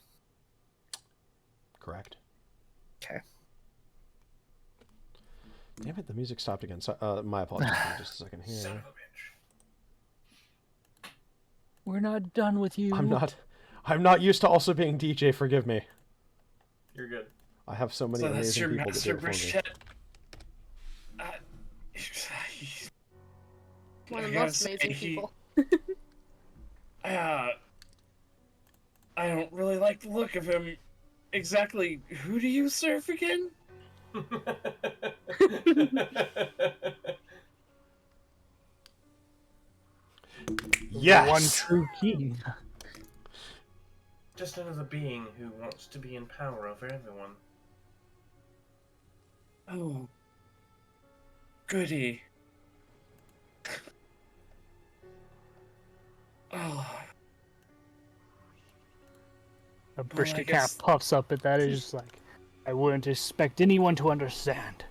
My lord's plans spend 10,000 years as written in the books. is your lord somewhere in here? That I'm not sure. Then perhaps that is tomorrow's problem. Mila's going to offer Cassius an arm to help him. Thank you. It's Welcome. future Cassius's problem.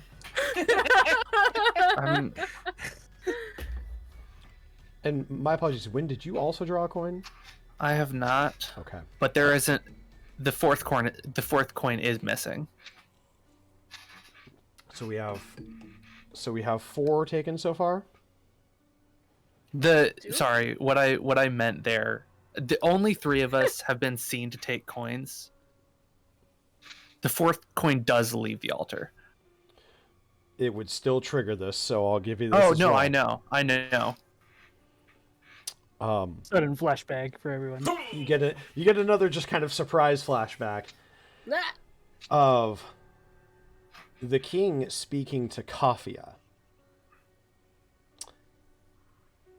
Words spoken, the image of fear embedded within the king, the price inevitably coming, and that he may strike up a deal with this other primordial being to safeguard these coins, to continue giving protection that can't be taken back by this lord, a loophole in the contract. But Kaffia wonders about the price that this king could pay. This is a heavy thing asked upon him. The vision fades. 1 single coin remains.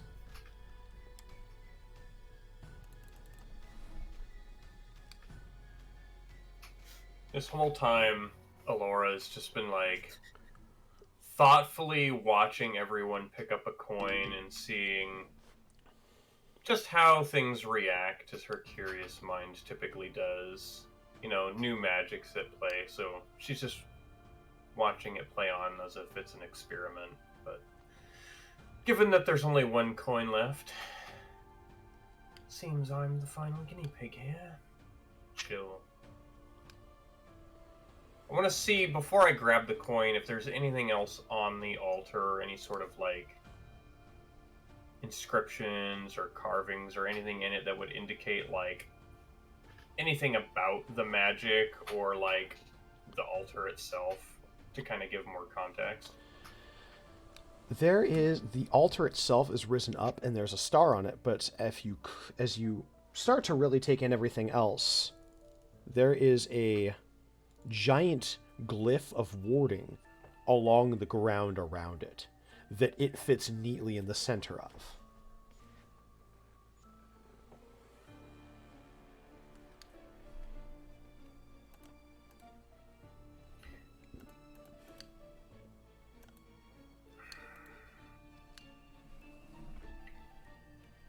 Is taking the final coin going to set something off?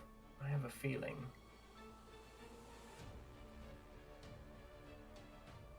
I wonder if that's the trap.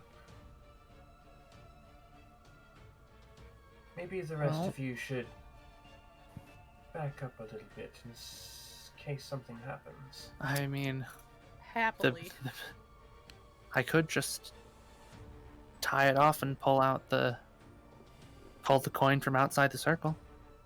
No, but that would involve you touching the coin to begin with, and we can't risk that. Just in case. Typically, glyphs of warding are a protective measure, and most of them are particularly volatile. So one can only expect the same from this one, but could be modified. beyond I'm recognition. already in bad shape. How much more could it do to me? Well, given You it's have the only no thing we have to idea. do. I mean, oops. I've already said too much. So, waiting just a moment to see if, people want to brave what could potentially happen, or if they back away, she'll ultimately reach for the last coin and pick it up.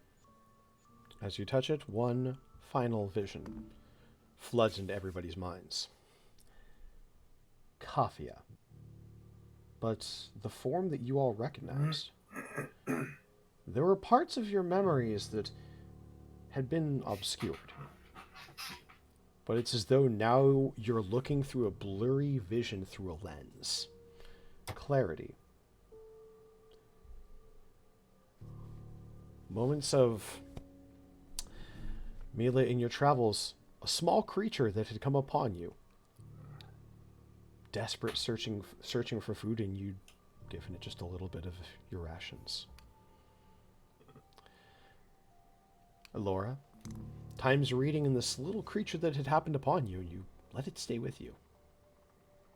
It, staying just a small ways away, would kind of flitter up and read over your shoulder. Brishket, of times going around, letting this creature ride around on your shoulder, conversing at times, telling it about the glory of Lord Ainz. When those moments after the facility was burned, wandering and trying to find something and saving this poor little creature that had been abandoned and injured. Cassius, at one point, finding this little creature and bandaging it up as it had just been heavily mistreated. And you see visions of that too, of other people that it had tried to connect with. Others that had struck it, cursed it, thrown it, discarded it like trash. A sensation washing over all of you of that recognition at another time. A deal struck as Kaffia speaks to the Regent King. Oh, hot damn. Wow. Thank you very much for the raid there, Dorktales. Appreciate you swinging by and sharing your community with us. Thank you so much. Goodness. Thank you, Raiders. Welcome to the scene, and we very much hope you enjoyed. Thank you so much for swinging by. Absolutely. And let me also, That's a good sized raid. before Damn. I forget, let me a good go one. in.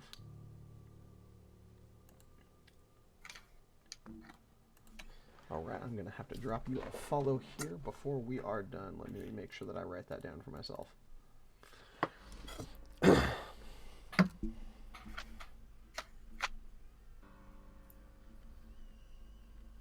Alright. But there's a tense moment that passes. In that moment when Ereusace approaches Kaffia, wanting to strike this bargain, to receive protection from a powerful patron, a lich. But Kaffia remembers the kindness that all of you had shown it at different points. And the cost for this became very simple in its mind at that moment. Find a way to bring them in, bring them together, and then Kaffia would find a way to protect them. This king, nefarious plots, the cruelty of the world that Kaffia had seen time and time again. No, these ones had to be spared. Above all else, they had to be protected. The vision fades, and as your vision returns to you, the room begins rumbling loudly as though you're in a jar being shaken by a greater force, and the ceiling begins coming down. I need everybody to roll a dexterity saving throw. There's that trap I was telling you about. You're welcome.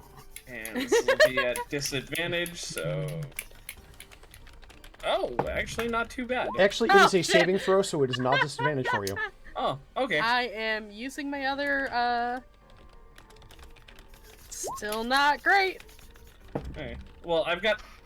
Okay, what is... I know first level exhaustion disadvantage against Ability checks. checks. What does second level do? Your speed is halved. Speed is Oh, half. my speed is halved. Okay, That's so I going to can only be move something that 15 feet. you're going to deal with soon. Running from the rubble, that's going to be the problem. I got a 15. 15. 15 here too. Mila was not so fortunate, it seems. Nope. I used my inspo, but still 3. Damn. All right. I need to stop using the freaking D20 roller. As chunks of the ceiling start falling down, things collapsing all around you. Some of you escape from the room. But I believe, let's see, that was Mila and... I think just Mila. Everything begins to collapse upon you. A great pressure, an unbearable weight forcing down upon you as everything begins to grow dark. Tell me something, Mila. As everything crumbles around you, trapped under rubble, and the knowledge that this just might be your final moment. Where do your thoughts turn in this last moment? So, I think of my new friends. Hope they make it through this safely. But then my mind eventually wanders back to my husband. And the thought that I'm probably going to be able to see him again, at least sooner than I hoped. But still, there's a silver lining in this, I suppose.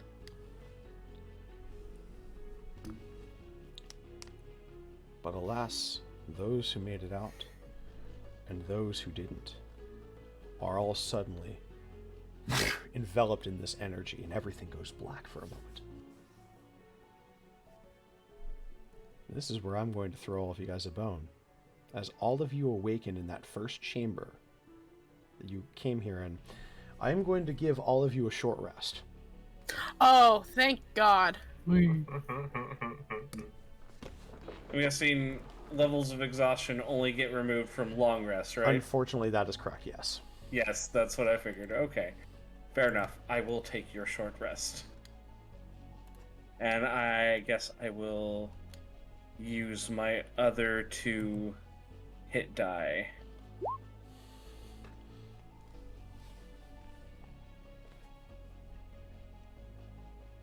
It's my last hit die, though, but it was a good roll at least. Excellent. Oh wait, did it? Did it actually roll it? I don't think it did. Yeah, so Oh, mine didn't. D10 Plus con mod. plus 1. Okay. So I'll just roll 2 D10s here then.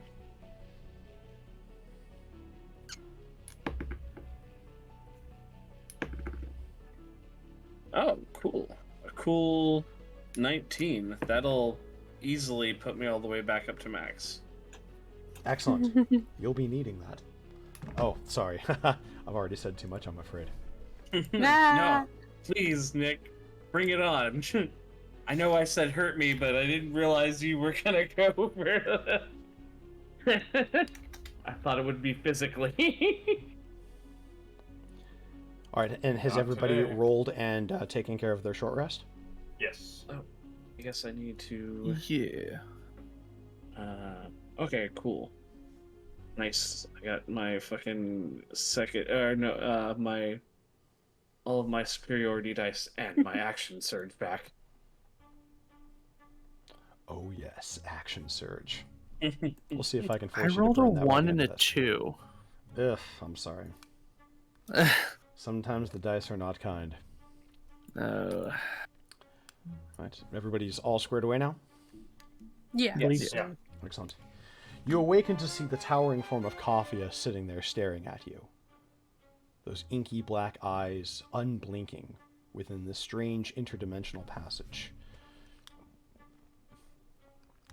You have seen it then.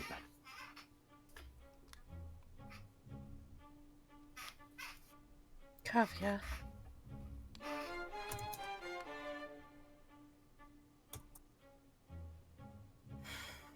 Honestly, what we saw was precious little.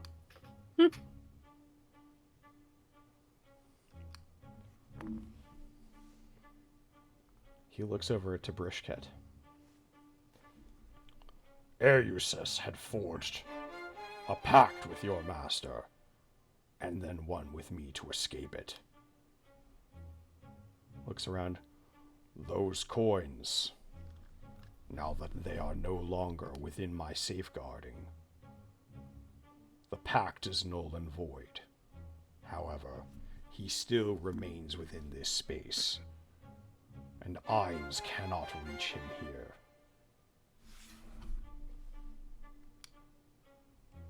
Ereusis? Or someone else? Ereusis.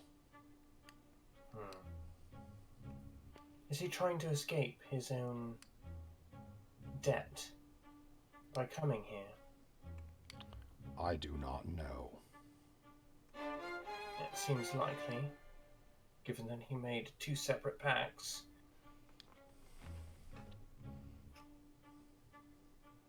But Go tell for a me, kingdom.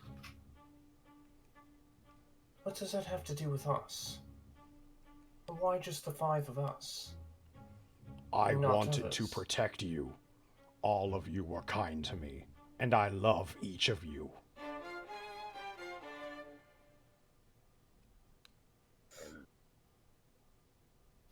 It seems strange to me, though, that you have the power to protect us, but not yourself. Unless that was a ploy, or a game to you, just to see how mortals treated creatures. I wished to see what the outside world was like. And it is full of ugliness and cruelty. You 5 were the only lights in that perpetual darkness. The only lights you found doesn't mean there's not more. I know there's more. I have no interest in seeing if there are more. The world can be a brutally dark place, but it can also be a very beautiful one. You've only seen scant amounts of either. I offered you a chance to get out. I wished to show my friendship. But you wish to return to where there is naught but suffering. I tried to protect you, but you do not want that. And I will respect that wish. Wait, I think I missed. Did Kaffia say that he broke his pact with that he had made? So he did say that because the coins were taken from the place where he was storing them, the pact between him and Ereusis is now void. Yes. But He he's, helped facilitate. the king is still in this place, though. Gotcha. On the And now that- outskirts. Your pact is broken. What are you going to do? What's going to happen to you? That is of no concern to you now.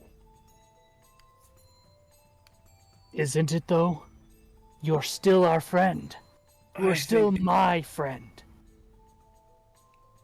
I think now you're just as trapped here as the rest of us. This is safety, familiarity, home. It's a prison.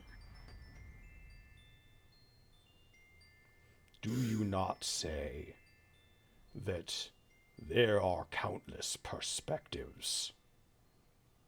To you, this is a prison.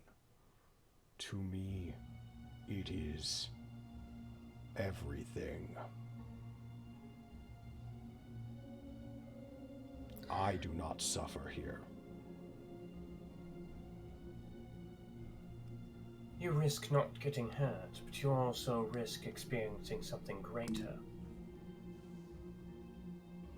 I have gone out, and my own experiences have painted what the outside world is. I have no interest in seeing it again. I'm not trying to convince you. I'm just attempting to give you more perspective. Just know that if you're looking for potential, for something greater, for something better, you have to risk getting hurt to do so. You've made up. You've told us so much about adventures that we had together. Wouldn't you want to truly live them? I did.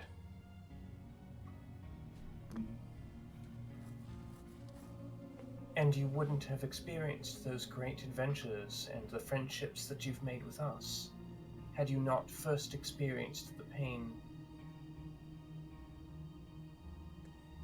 Your own perspective shows you that. Does it not? The pain is great enough that I do not wish to experience that again. Then my sympathies go with you. With a quick gesture, another doorway opens up. But was not the joy also great enough that you would wish to truly, really experience it again? Outside of this place where everything is an illusion, where nothing is truly real? I have no answer for that. Well, then perhaps think on it. This, a clawed hand gestures to the new path before you, Is the way to the outskirts. It is out of my domain and will connect back to your world. It is in these outlying interdimensional rifts that you will find the path home. But Eustace awaits to avoid his fate. and he turns to Brisket, and the price that your master will ask of him. Then it is his fate. To stand against Lord Ines is to stand against everything. Then it is time for you to go. Farewell. I do not imagine we will meet again. That is your choice. If you truly care about us, if we are truly your friends, then make the choice to fight alongside us. he points and says nothing. That's Brisket's okay. going to look at the door and look at Kaffia once more, and he's going to take his tome out.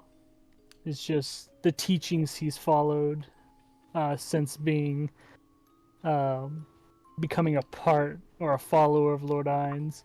And he's going to offer it to Kaffia.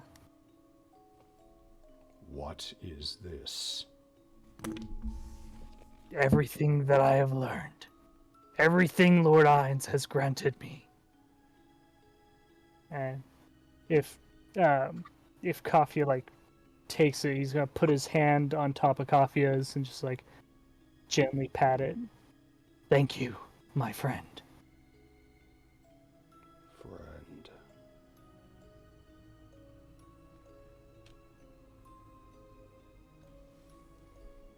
Even if this is the last time we meet, I will carry you with me forever.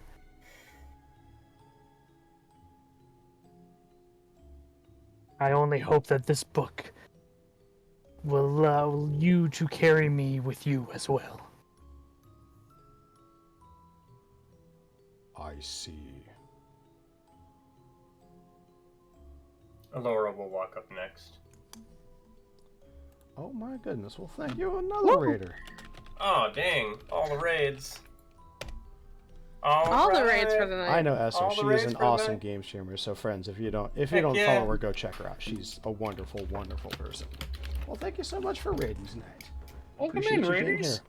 Welcome to both Raiders. Hello, Those who hello. stuck around from the last and this one. Thank you to Dork Tales and Forever Esoterica. Appreciate you all being here and enjoy these wonderful players as they do what they do best. Oh yeah. What? But- Suffer? Yeah, suffer. We do Yes, best to suffer. I just keep inflicting emotional damage. That's what we're doing. So Alora steps up next after Brishket hands the book over and begins to walk away.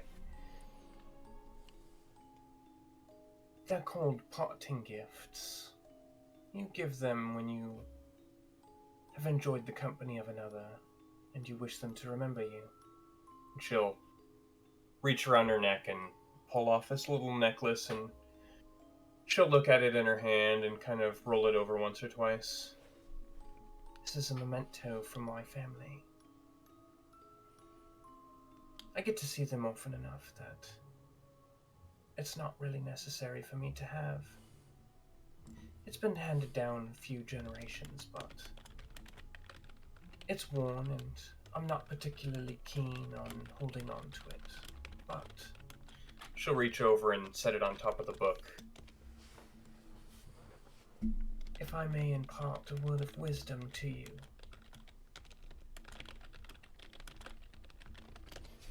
Through all the things that you've experienced and felt, it's best to nurture the good feelings and not the bad ones. To linger on the good ones and not the bad ones.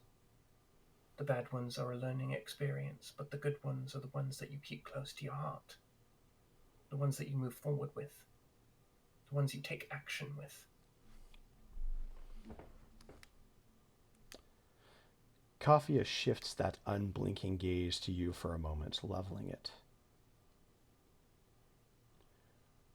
I still don't understand why there is such cruelty in the world. Why you would go back.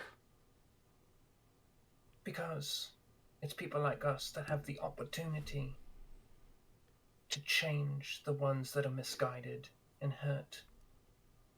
To nurture and care for the ones who are misguided and hurt the way you were. You see, he puffs just a bit. It is regrettable that you five, or people like you, are not the first ones that I had met when I went to the world beyond. Perhaps I would have seen things from another perspective, as you say. Well, it seems time is on your side, so may use that time wisely. Take care of yourself. Be well.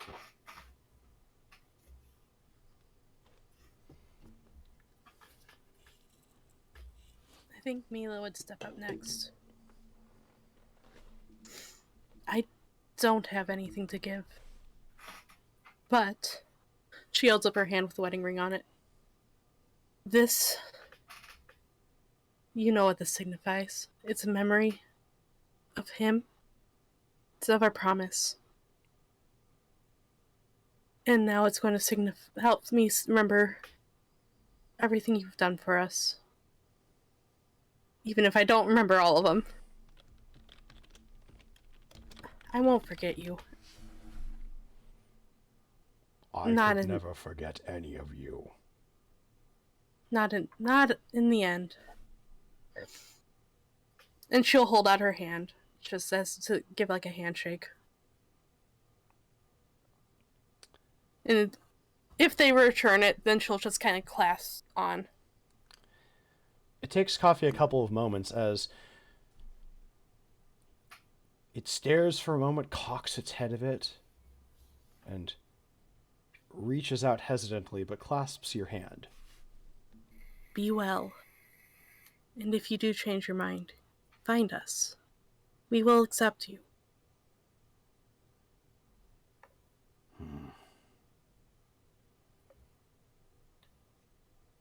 Makes a small sigh, but says nothing beyond that. She'll let go.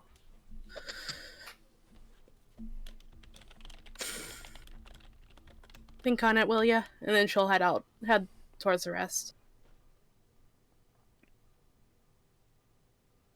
Cassius will kind of limp over a bit and Just his hand having a real bad time. his hand on his shoulder, both as trying to be in a reassuring way, but also to brace himself a little bit.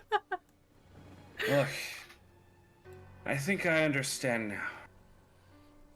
Your actions meant no harm, but unintended harm still happened. But you seem to have owned that. And though there's still the chance that we could be friends. Real friends. But I can't make that decision for you.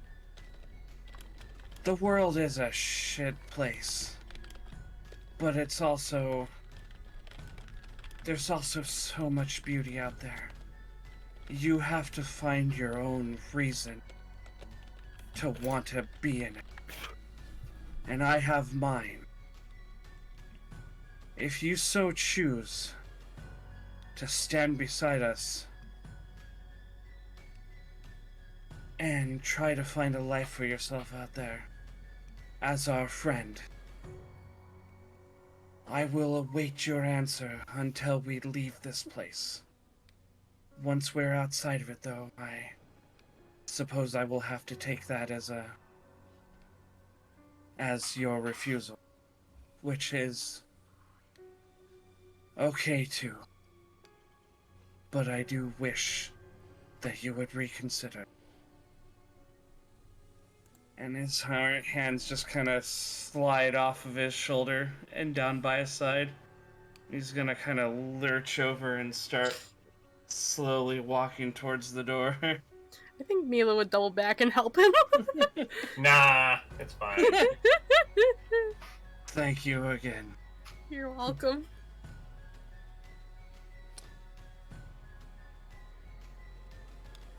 I don't think Gwen really has much to say. For sure. So, this is where I just want to check in with the actual players here. How's everybody doing? Oh, I'm Still that's good. fine. Good. Roughly, what's everybody's like? Because I want to respect everybody's hard limits right now. Because I like to think that I've got a good enough handle on things that if I need to resolve this within 10 minutes, 20 minutes, 30, I can try to do that. If it has to go a little longer, we can do that. But what's kind of everybody's hard cutoff? 2 hours. Okay, I definitely don't have that much, so we're good there. Okay. If I it's see. if it's definitely gonna be done and within like 2 hours, I definitely. I'm good for thinking that. 1 hour or less. Is that okay with everybody? Yeah, totally. Yeah, I'm Fine. good with I that. was gonna say We're like good. hour and a half maybe.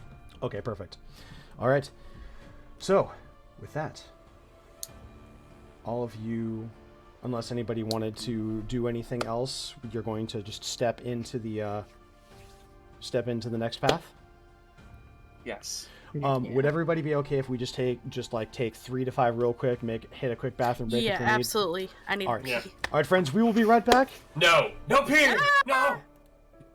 We have to pop off a quick whizzaroony, and then we will be right back. No. God. But Ah! thank you, everybody, and thank you again for all the raids. Esso, thank you for coming in and sharing your community. Dorktales, thank you very, very much for the raid as well. I hope that you guys are enjoying watching these fantastic players do what they do best. We will be back in just a few minutes. Yep.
Alright, everybody, we will be back in just a few minutes. If you thought that the emotional torment of poor old Kaffia was rough to go through, try checking out our sponsor, Raid Shadow Legends. Enter promo code Perpetual Nightmare to unlock a new champion today.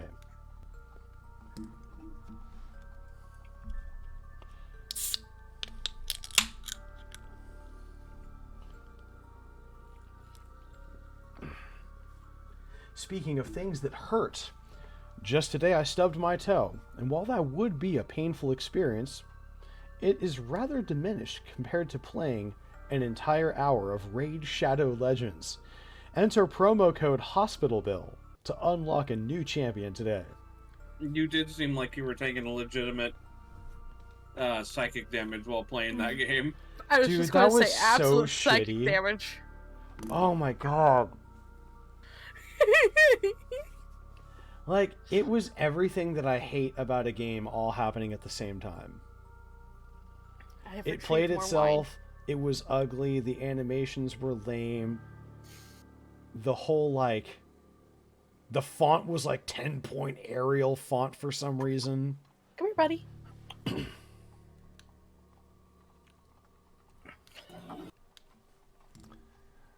I have retrieved more wine. Excellent.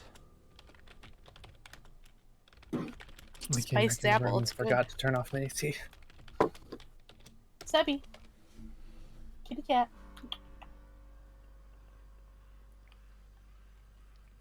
What you doing? Alright, looks like everybody is starting to come back. So let's go ahead and kick this back on and continue tonight's adventure. Oh my god, I love the cat. That's a big kitty too. That's a fluffy boy. Ho ho ho! Turned the cameras back at the right time. Yeah, that's a fluffy boy right there. Oh my god, I love them. He's so adorable. I love them so. Where's my dog? Oh, cool. You're kind of like a cat sometimes too. All right, we will resume once. Alora has returned, and then we will complete the adventure. So, real quick question: Can I buy the tarot card thing for myself? Absolutely, you can. Just be sure you don't pull the tower.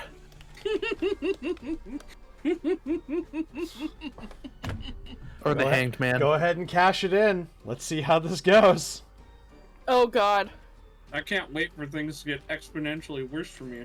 Oh They god. might, but you could also draw the world, and then you have, like, everybody gets fully restored. So you never know. I designed the tarot draw to be just a complete crapshoot. It could be something. It could be something really good. It could be something really bad, or depending on if it's inverted or not, it could be a wild card. Okay, let's go. Sorry, Cassius. 2 more levels of exhaustion for you. Oh no, 3 more levels. Oh, you hit level. Oh right. no. Darkest dungeon heart attack So moment. Red the Edge. One of the channel points is a tarot draw. I draw 3 cards, and since he's chosen Cassius, he chooses center, left, or right. What's it gonna be? Chaos. Got this. Chaos. Chaos. The only thing I can think about is killing chaos. It is Right down appropriate the the Chaos center. Cat is here. Right down the center. Mm-hmm. You have chosen what fate Ray pulled a tarot card. has ready for you. La Di Da, the star. Oh. That's bad. That's really good. It's so bad. So if you had any other negative card effects, it would immediately erase them, and you get 8d8 inspiration. Ooh. Oh my god. Oh shit. Everybody does, or Just him. Alright. He needs all the inspiration. No. I've also got 1d8 earlier. So I've used- I'm up I think to I haven't 9 1d6 D8s. yet. Other than that, I think I'm out. The other 2 were, Used everything. oh my god, the death card and strength. That was a big risk right there. That was some awful. wins. So hang on to those, and tell you what I'll let you do. If you want to hand any of those d8s out to anybody, that's fine. Sure. I will hand out one to each of the other 4 party members, which will leave me with 5. Appreciated. Thank you. Heck yeah. Thank you, Ray. Thanks, Ray. No problem. All right. For once. Yay! The only luck you'll ever have. So, you step through that gateway, and everything goes white for a moment. You're walking along a pathway, and then that light dims. And you continue going along, and it's a path constructed just like an earthen path that winds in the midst of space. It continues along for the better part of half an hour, but strangely, you cannot see where you're going. The path itself, some 20 feet ahead of you, seems to be materializing as you follow it along. Until at one point, you reach the end.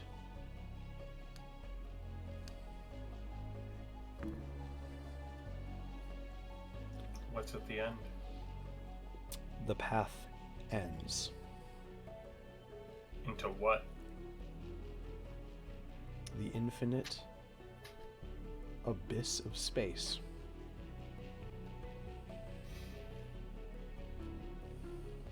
Perception check for any way to keep going.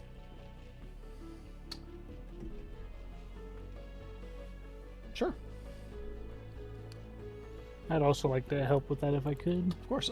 In that case, if you are taking the help action, Mila, please take advantage on this perception check. Absolutely. I'll actually roll good. Hey, 14. Hey. Can you also Pretty roll good. a dexterity saving throw for me? Ah!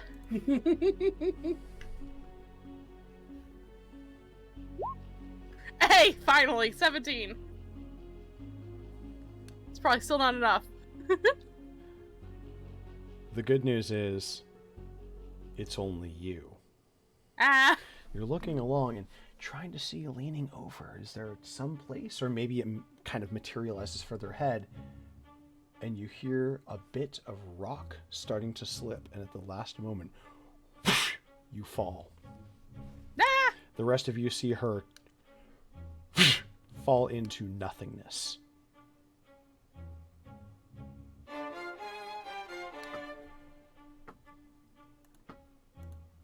Mira! Ah! I'd like to just really, briefly roll an insight check. Or, maybe, No, never mind. I want to see how well I'm going to follow my gut instinct. Okay, now we're going. Now we're going on gut instinct. Gut instinct. Here we go. Ready? Alright, I'm going to jump after her. Okay. What is everybody else doing before we resolve that? Also, I feel like since she was holding on to me, if she fell in, I'd probably lose my balance and stumble forward. In and for I a might penny, in fall for a after pound. her. I love it. Fall in after her. Okay. Look at all the inspo we just got. No, that's all for me. That's all for Oh, the fuck. DM. No! No, it's for us! It's He demon. doesn't What do you need it. expect? He It's did for give us us. all a full team inspiration, though. kindly before show he off? started loading Nick up with. I see my name on all of those. I don't know what you guys are talking about. Nice. He likes to come in and just balance the scales. I know. Sorry, I had to let the cat But out the of the room. scales don't need balanced in this game. For real! Our dice are bad enough. All right. What about Brishket and Win? Brishket's gonna look at everyone else falling, look at Win, and just and leap off. All right. It's like, fuck it, Bitch, you it's the can in thing fly. to do. Woo! Motherfucker, you can fly. Feather! Oh wait.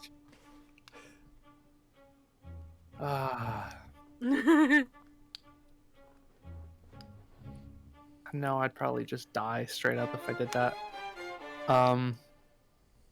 Fuck it. I jump. Okay. I don't have a jump. I don't have. There's nothing better for me to do.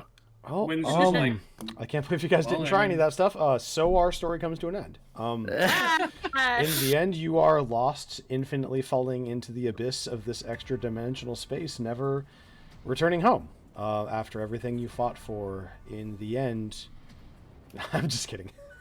Good game, guys. Good game. Good game. You guys Bedtime. continue falling for what feels like several minutes, and then whoa, everything goes dark, and you all land safely on this strange earthen surface. It seems almost like dust and rock.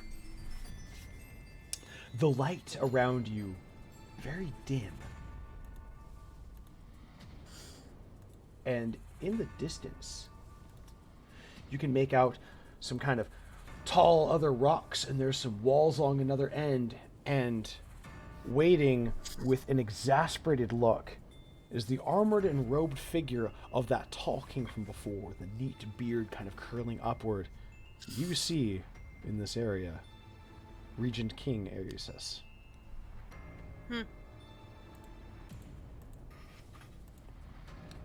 Not me. Checking arrow range. Definitely not. Brishkit's going to like wield his mace and just shout, "Coward King!" He immediately looks upwards and moves forward towards you just slightly, just a little bit. And he shouts out, What manner of being are you? Here in this space?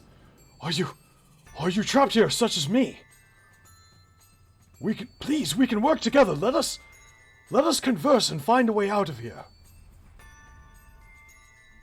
After everything we've seen, I'm gonna do an insight check. Yeah, that seems It like does seem a clean prudent. idea. okay, Great. please go ahead and not roll. bad at them. Mine Drop comes my with dice. disadvantage. Ah. Woo. And, Oh, yeah, a 5. Never mind, he seems legit.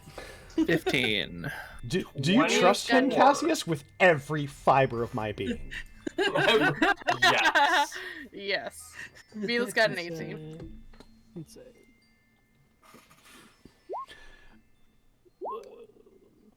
The wavering sound of his voice is indicating to you that he's scared. Is it of this place that he finds himself? Is it of you? The reason eludes you in these moments, but he's certainly on alert. Elora, he doesn't appear to recognize any of you, not from this distance. But after everything you've seen, something about this just isn't sitting well with you. What's his angle? Is he looking to use all of you as a way to get out? Is he going to attack you? You have the feeling he might not outright attack you, but he's got something to gain from this.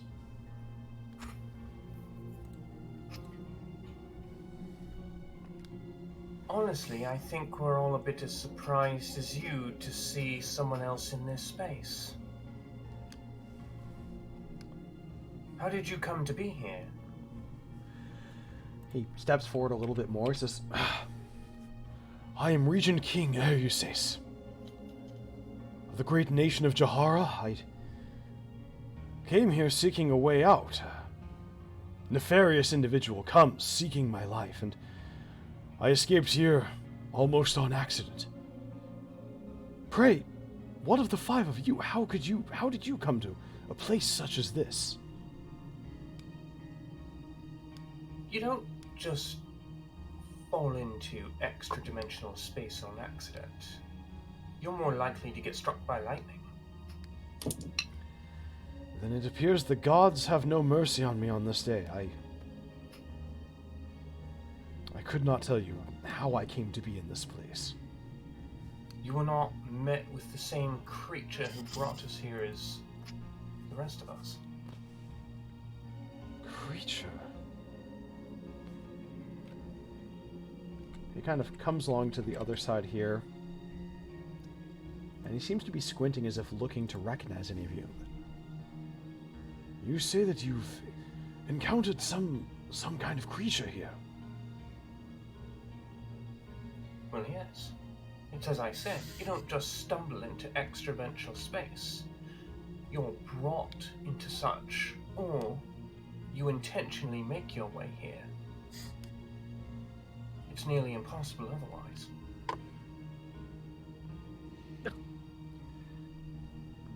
He straightens himself a bit. Quite an astute observation. You're a sharp one, lass. I have to be. I'm an expert in my field of study. Magic, magical artifacts, and the like. The Arcane Society, right? Yes, I've been known to wander its halls from time to time.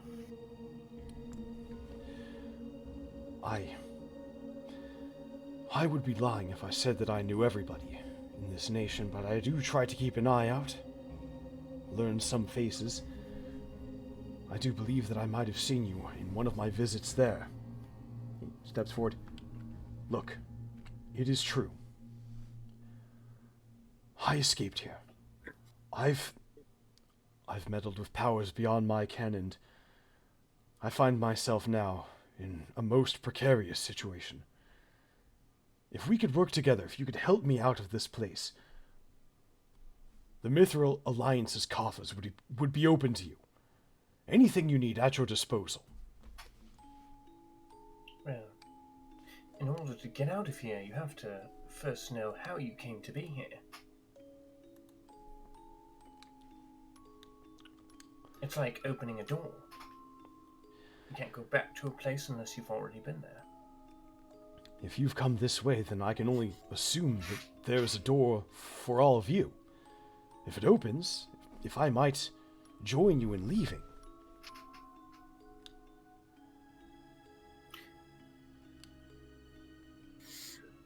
No, it doesn't quite work like that. We each have to find our own individual way out. A singular door for a singular person. And you have to know how you got here or why you're here to then leave. The process in which you came to be here, if you could help me understand it, being as intellectually keen as you said, I might be able to help you leave, but I need to know exactly why and how you're here.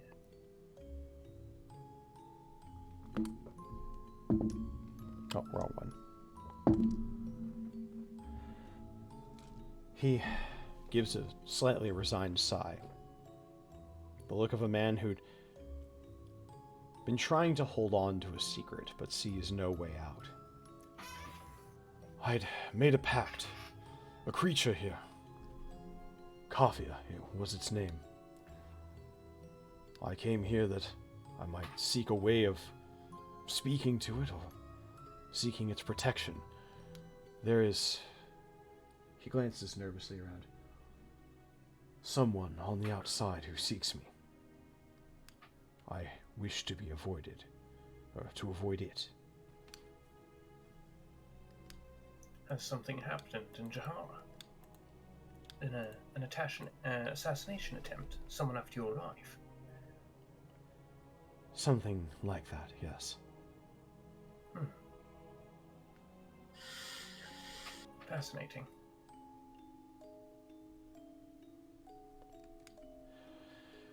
Does this help? Is there any way that I can escape this place based on this information I've given?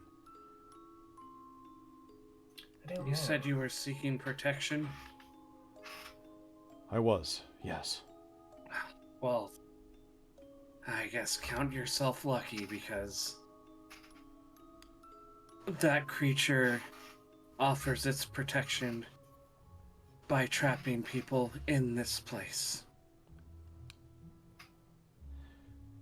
He's not wrong. trapping, but I cannot remain here. The people of the nation will need me to rule. I have to find another way out. It seems the protection is one way. If you come seeking protection, then here you'll stay, or so it would seem. Then it seems I must continue to wander to find some other way out. I thank you for your help. I bid you all the best of luck in finding your own ways out, if that is truly how it works in this place. If you don't mind me asking, since you're already here and in this place, why do you seek Kaffia, and how do you know of this creature? As I said, I forged a pact, a contract with it. Well, to our understanding, she pulls out one of the coins, I believe the contract is null and void. She pockets the coin again. His eyes widen slightly at that. That's... How did you come to be in possession of those? We happened to stumble across them, fumbling around in this place.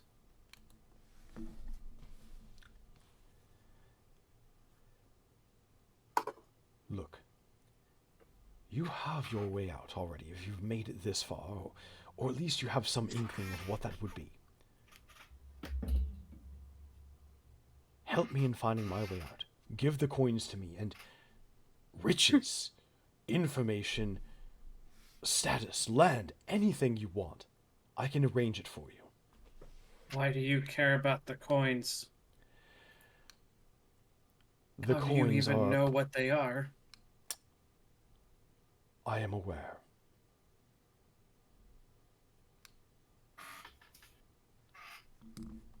They're little more than simple trinkets, aren't they, Your Majesty? They are.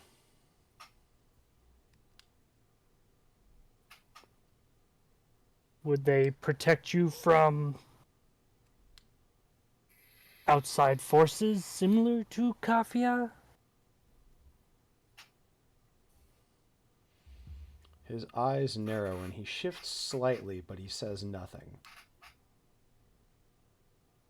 Forces that perhaps helps you build a nation. Laura's going to look directly at Wynn as she says this. And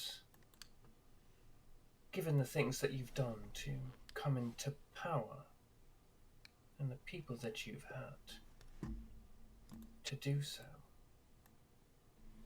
I think maybe this is a fitting prison for you. Wouldn't you say, Wynn?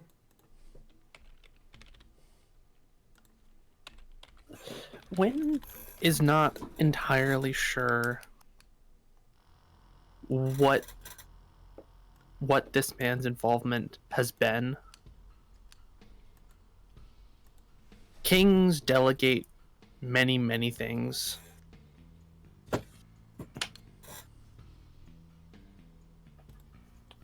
But it was,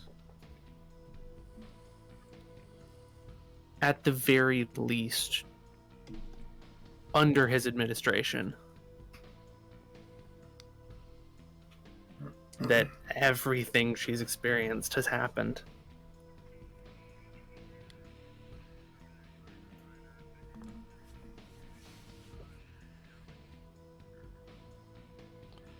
So I don't know. She's undecided.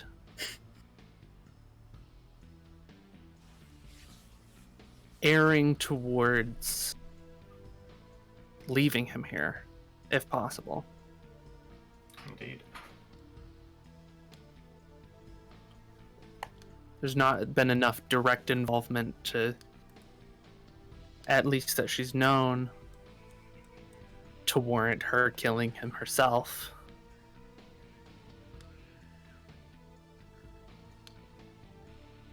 But a nation built on the backs of her and her siblings doesn't exactly feel right.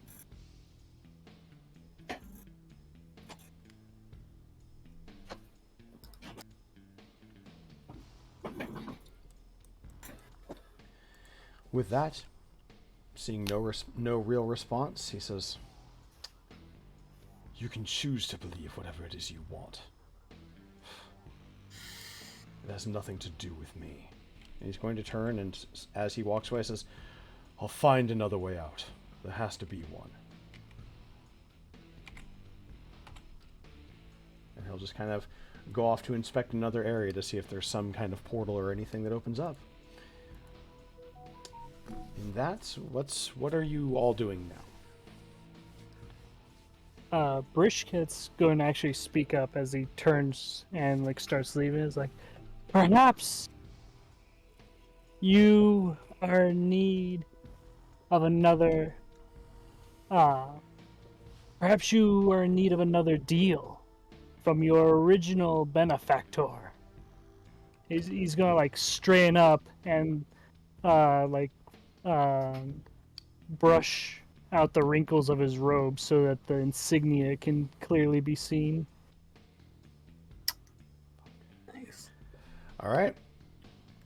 As you straighten up, and he turns and kind of regards you as you approach, and he looks as that symbol, you straighten everything out and it becomes a little more visible, and his face contorts into a mixture of fear and fury at the recognition of that symbol, as he tightly grips the handle of his sword, staring directly at you, fire in his eyes. Says, "No, he sent you then.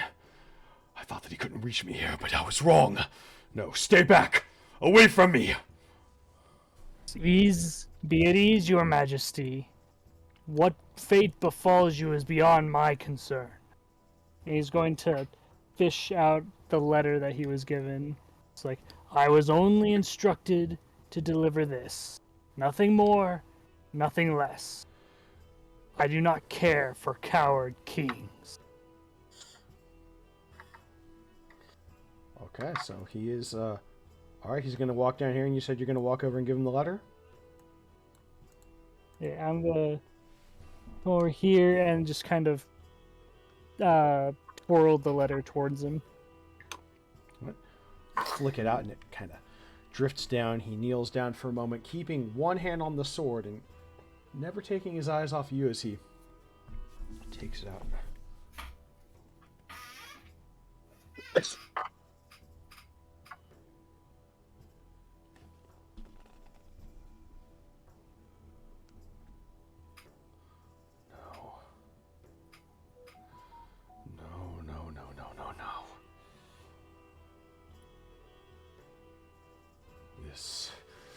No, it does not end here.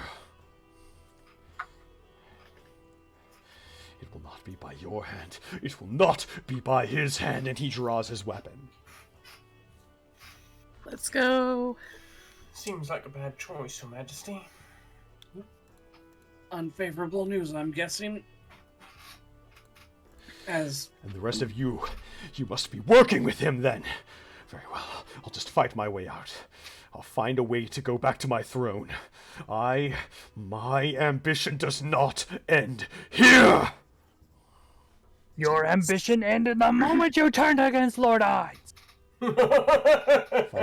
Some would say there's such thing as too much ambition. I don't know who the hell him is, but if you're turning your weapon against us, you're going to regret it. As he kind of straightens himself up and kind of, in a very pained way, stands up straight, kind of propping himself up with his halberd a little bit. Poor buddy. Poor little buddy. He's having a real hard time. Okay. Everybody roll for initiative. Let's go! Woo! Hot diggity damn. Woo! Oh yeah, there we go. That's not bad. Oh, sorry. 20 for Mila. 20. Oh, sorry. Mine was. What? Let me. We can go Where was it 11. again? It was. You know what? Fuck it. I'll do it. I'll use one of them. Log. I'll use one of my fallen spells. I believe It's not much better. mine was. You don't want to go first on the second round?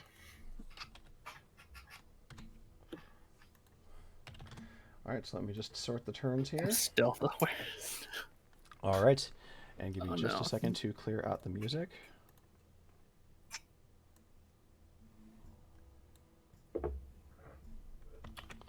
And What's we're your going dex? 13. So +1. Oh, mine's also +1. Rollies? So mine's 12. Yours is 13. Oh, okay. Yeah. You can go ahead and go first. Okay. Sounds good to me. Yeah. All right, Mila, you're the first person to react as this suddenly frightened and deranged king draws his weapon at all of you. It is your turn. Laura, you're on deck. 5, 10, 15, 20. And I would like to rage. Please, Oh, please do yeah. so. So again, the cracks throughout her skin start to have almost like a magma-like look to them, a glow that comes from underneath her skin. And tears start streaking down her cheeks. You will not hurt my friends! And swing batter. Fuck yeah! All right.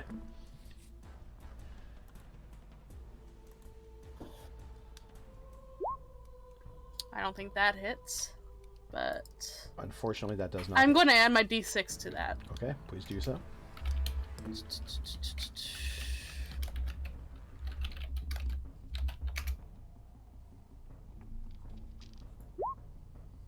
So that brings it up to a 16. I'm going to use my D4 inspiration to lower that. Ah! That is a 15.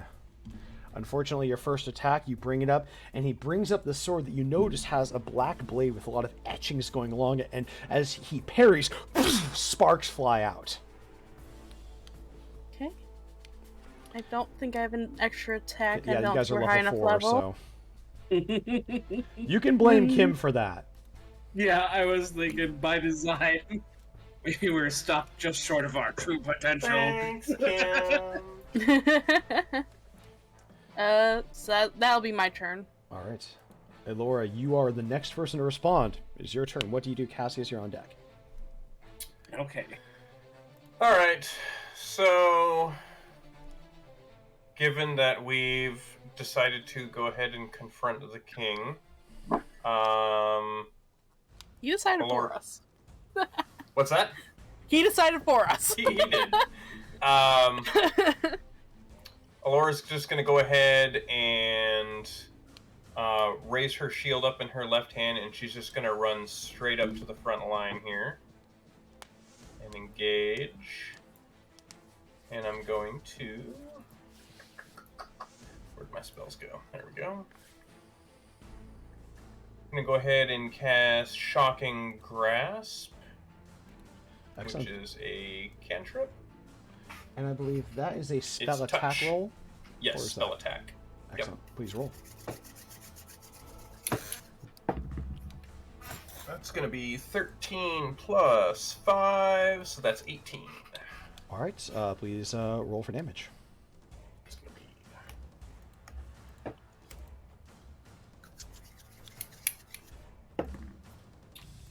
That's going to be 7, so you see this little 5'1" woman in plate armor come running up with this little shield on her arm, and instead of wielding a weapon, she just uses basically a knife hand cutting action and just like cuts against his body with her hand with this glow of lightning. And the lighting just kind of arcs and convulses for a second as he lets out sort of a pained gasp as he takes 7 points of damage. Excellent. All right. And then you know what? I'm kind of feeling like, because I also technically have channel points, so I'm feeling like a little bit of chaos right now. Oh no! Yeah, I bet you are. Because I am allowed to do whatever the fuck I want. I can do whatever the fuck I want. All right. Let's go right. Right sounds good. That's great. That is really great for me. That is the Hanged Man. Upside down. So I'm also going to, let me see here. I'm going to give that to... Yep. I'm going to be fair about this, though. So let me see, there's 5 of you, so I'm going to roll a d10 to decide who gets this. Okay, so 1 to 2 will be Alora, 2 to 3 will be Cassius, 3 to 4 will be Mila, and 5 to 6... No. 1, 2, 3, 4, 5, 6, 7, 8, 9, 10. Okay, that is a 10 on the dice, so win. You have vulnerability to blunt, slashing, and piercing until the start of your next turn. Fun. Yeah. Oh. That's going to be really, really great for me, but not so much for you. All right, is there anything else you'd like to do, Alora? I think... Move, cantrip. I don't have any bonus actions. I don't think. Let me double check.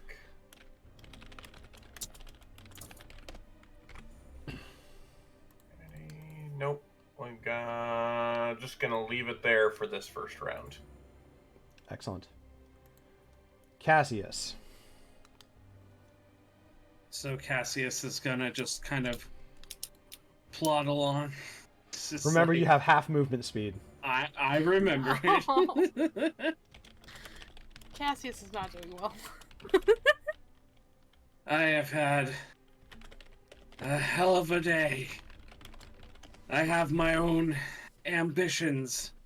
I have my own things I'm trying to accomplish. And it looks like I'm gonna have to go through you if I'm going to see them through. And with that, he's going to ready the dodge action. Hell yeah. And that will end my turn. All right. So at the end of your turn, that is a 22 to hit against Mila. Yep, well, that hits. 5 points of slashing damage as you are raging. Okay, we'll take that. Good thing that wasn't me. On his turn, he's going to take 2 more against Mila. Natural Bring it, 1, bitch. using one of my inspos. 11 still isn't going to do it. Nope. 21, however. Yeah, that will do it. 3 points of slashing damage. So, as Cassius is running forward, the king turns and just with a wild look in his eyes starts attacking you with a flurry of attacks that you're able to just easily parry 2 of them, but he kind of grazes your arm with a 3rd one. Bring it, bitch. See something here. Okay. And that will be his turn. Brishket, it is your turn. What are you going to do? Let me see. I am going to... I'm going to move to the side over here. And then I'm going to cast Command. All right. 13 wisdom. All right. What is your command? Great. Sorry, you cut out.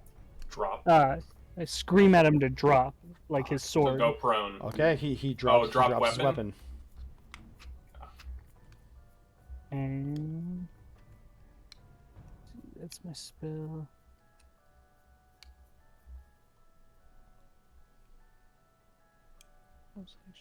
That's movement spell. If there's a bonus action, you can use that. I have spiritual weapon. I think command was a leveled spell, though, correct? Yeah. So yeah, Rules is written. I'm thinking about getting rid of that, but for now I have been running rules as written that you can't do a leveled spell after a bonus action with a leveled spell. Alright, and that's all Brish got. All right, Win. It's your turn. What are you gonna do? That's a good question. Well, clearly I'm gonna shoot the man. Well, actually, what's this? What's the verticality like there? Just a couple. Is feet it enough each. to hide behind? Yeah, you could potentially crouch and hide behind if you got down to like Okay. here. Okay, then I will do that. Da, da, da, da.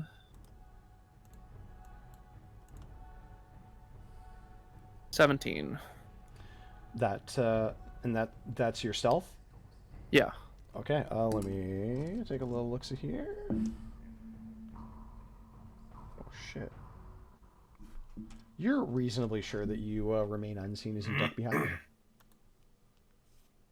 me. In that case, I will roll 2d20. Oops. Excellent. I accidentally hit the enter key on my keyboard. That's okay.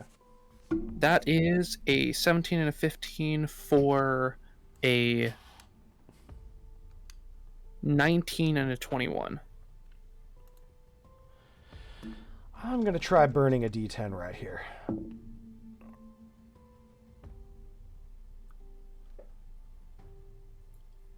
That's going to take 7 off of the 21, so unfortunately you don't succeed. Damn. But now Well- I'm running out of all my inspo. Uh-huh. Alright, that's all I've got. I just moved. Would have moved like here-ish. Just the 5 feet. Another D12 noted. All right.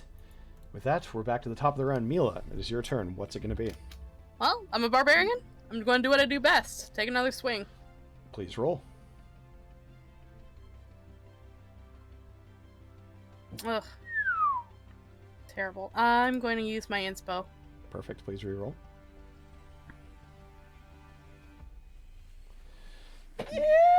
Way better. Well, I only took 2 off of that, so that's a 17. Still connects. Please roll for damage. All right, and since it's the first hit in this, we have to look at what the wording was with this again. No, go to the right thing. Raging. First creature you hit on each of your turns will take an additional 1d6. All right, hell yeah. Please roll that as well. We love extra damage +2. in this game. So there's the extra damage, and then the regular attack. Hot damn. 15. 15 points of damage altogether. Yeah. So with one great strike, right after he drops his weapon, you catch him. The blade doesn't pierce his armor, but you can hear the crunching of bones under that strike, and he's looking pretty injured from that. When she swings, she goes, "For what it's worth, Your Majesty, great to meet you." God damn it. Excellent. Alright, and that is my turn. Laura, it is your turn. Cassius, you're on deck. Question. Mm-hmm. Given that I have a hand free, Okay. could I reasonably cast a spell and then still pick up his weapon off the ground since I'm standing right there? Yeah, sure. I don't see So why not. that he doesn't grab it first? Okay.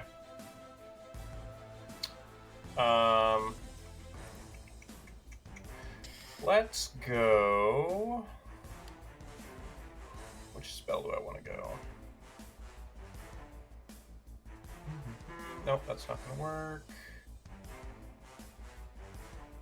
I'm going to... So what I'm going to do is I'm going to move when I do this. So given that I'm a little bit smaller, I'm going to duck down and grab his weapon, and then when I do, I'm going to sort of twirl around him at the same time and move 5 feet, and then blast him in the side with a chromatic orb. Okay. That is a ranged spell attack, so do make sure that this is going to be at disadvantage since At you're within 5 feet. disadvantage. Yeah, that's fine.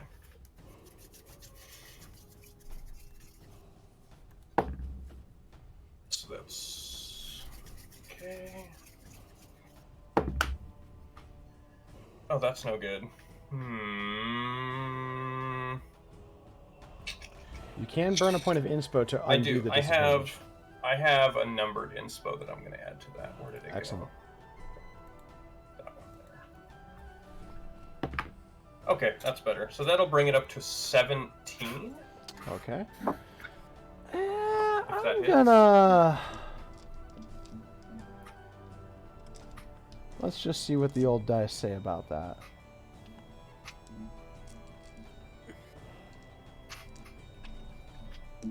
Where in the dickens is my D8? Away. Far, far away. Demon puss. Demon, knock it off. That lowers it to a 10, so unfortunately that does not succeed, but that point of inspo is gone.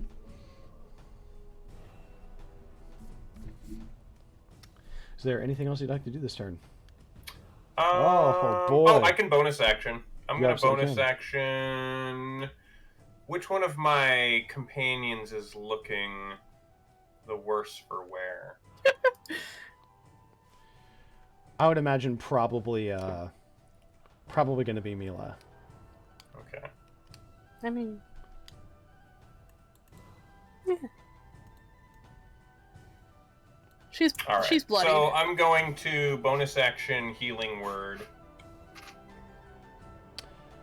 I think that's also, however, leveled spell with a bonus action. Yeah. Unless you're burning sorcery points to speed it up, I don't think you can do that. But also, wait, it has to be you cantrip, already that's right. cast. Yeah, you also I did. already It was cast chromatic another orb. leveled spell. That's right. I was thinking. Well, I've always yeah. interpreted that if you do quicken spell, that Which I don't that have. that creates the exception rather than the rule. But Yep, you're Yeah. right. I keep getting the cantrip with the bonus action spell. It thing doesn't confused help in my too that head. Baldur's Gate just lets you. So I'm like really, Yeah. I'm honestly So considering just kicking that's that. never rule to the mind. curb. I don't have anything else to do then, so we're good. No worries. Yep. Cassius, time is now. What are you going to do? All right. Going to move in front of him. Nope. Lock eyes with him. Kiss him. And I'm gonna straighten my stance for a minute, and I'm going to strike him with my halberd. Hell yeah! Roll to attack. I'm gonna burn a D8. Hell yeah, brother.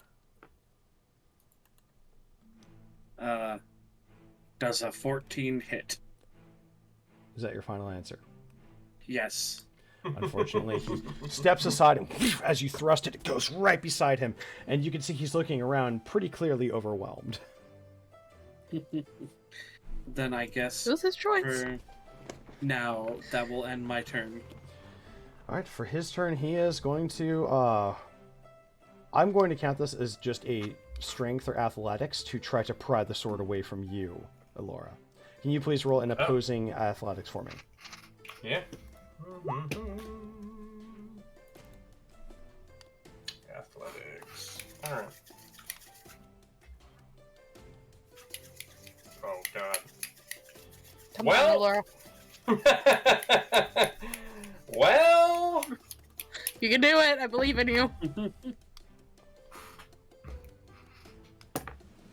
Okay, I succeed. 17 plus 3. About that. No, that 17 isn't. That is going to be -7. So unfortunately, he does pry the sword. There goes my. Are you using your inspiration to just subtract what we roll? Why, yes, I am. Fucker. Because you guys always come in with like fucking 30 points of inspo, and finally I get a turn at this. Goddammit, me. The question is, can we do minuses? No. I'm gonna minus you. Damn, fuck you. I'll minus you all day long. I get 1 turn versus your guys' 5. Now, granted, he has legendary actions, clearly, but he didn't have a weapon to do anything for the whole first fucking round. So... Well, maybe he shouldn't pick a fight with 5 people at once. As he yanks that weapon back, it starts to glow along as he whispers, "Action surge." As quite literally, yes, I gave him action surge. Oh, no. Now he's going to attack at Alora. 17 plus God, you're an 4 asshole. is going to be 21. Okay, hold on. Here comes the shield spell. Here comes the hurricane, bitch! Katrina, Katrina, Katrina! That hits, but I'm gonna use a reaction to activate Wrath of the Storm. Oh, So he takes 13 points of damage. Yeah, it's a DC 13 Dex to take half, I believe. Hold on. Okay! I'm going to count that as he takes double. Oh, because he nat You one. crit failed. You crit fail. Yeah. Okay. So that's lightning damage. He's going to take another swing because there's not much left for him to do. It That'll be- hits. It meets my AC. Oh, let me roll damage for the first one. 4 points, and the second one is going to be 8 points. So 12 points of slashing. All right. All right, and that was his turn. Brishket, it is your turn. He is looking rough. He is not long for this world.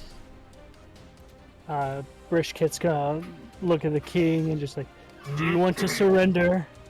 You can still give up and pay your dues like you meant to in the first place. You know what your master asks of me. At least here I can die on my own terms. Then you will die a fool! And Fuck yeah. I'm going to cast get it, Brishket. Toll Dead at him. Okay, and that's a con Yeah. saving throw. Wisdom. 13.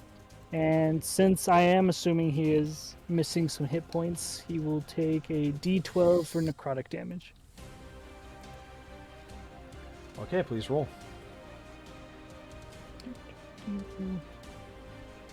Three. We should Could pull I dead add together. a d8 to that? It doesn't go for damage, but here's what's going to happen anyway. You tell us what happens. Yeah. There's gonna be this dark miasma like pulsing off of Brishket as he holds up his medallion with Ainz's insignia on it, and there's gonna be this deep, ominous tolling of bells, large, slow bells, and he goes, "Can you hear it, Your Majesty? King of cowards, Lord Ainz calls." And just With a silent, his face contorts into a silent scream as his soul itself is wrenched from his body, lifted into the air. His body is broken into several places, bent in unnatural and terrifying ways before being dropped as a lifeless husk onto the dead earth below. And you hear, Brishket, Very good. Well done. the voice of your master resonating in your head.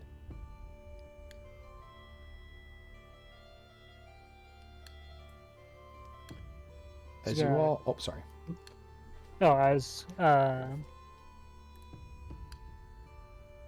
Nope, it's gone. Nope, it's gone title. Let me also just do this real quick. Whoops. Cassius is just like his halberd stabbed a little diagonally to the ground, leaning up against it.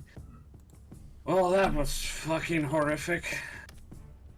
But I guess his ambition ends here.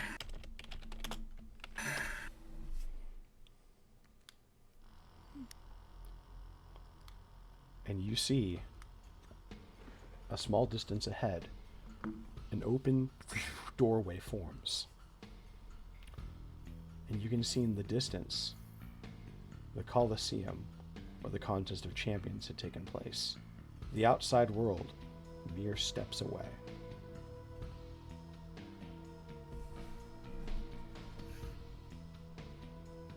Is that it then?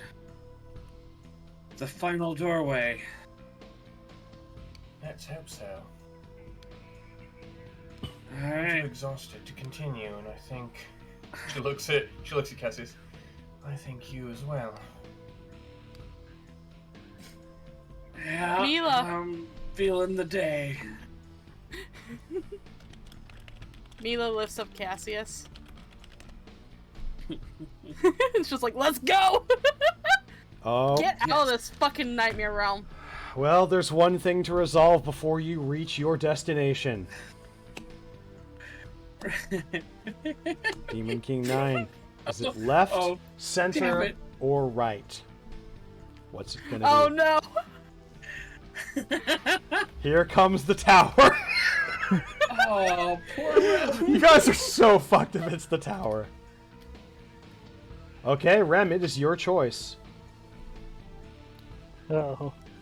The party's Oh, no. potential fate is in your hands. Do I draw left, center, or right? Which one is the one that I'm going to pick up right now? Chaos. Let's go. Kill us all. Let's do it. And I suppose who it affects as well. Or Yep. wait, I guess Center. she chooses that afterwards, right?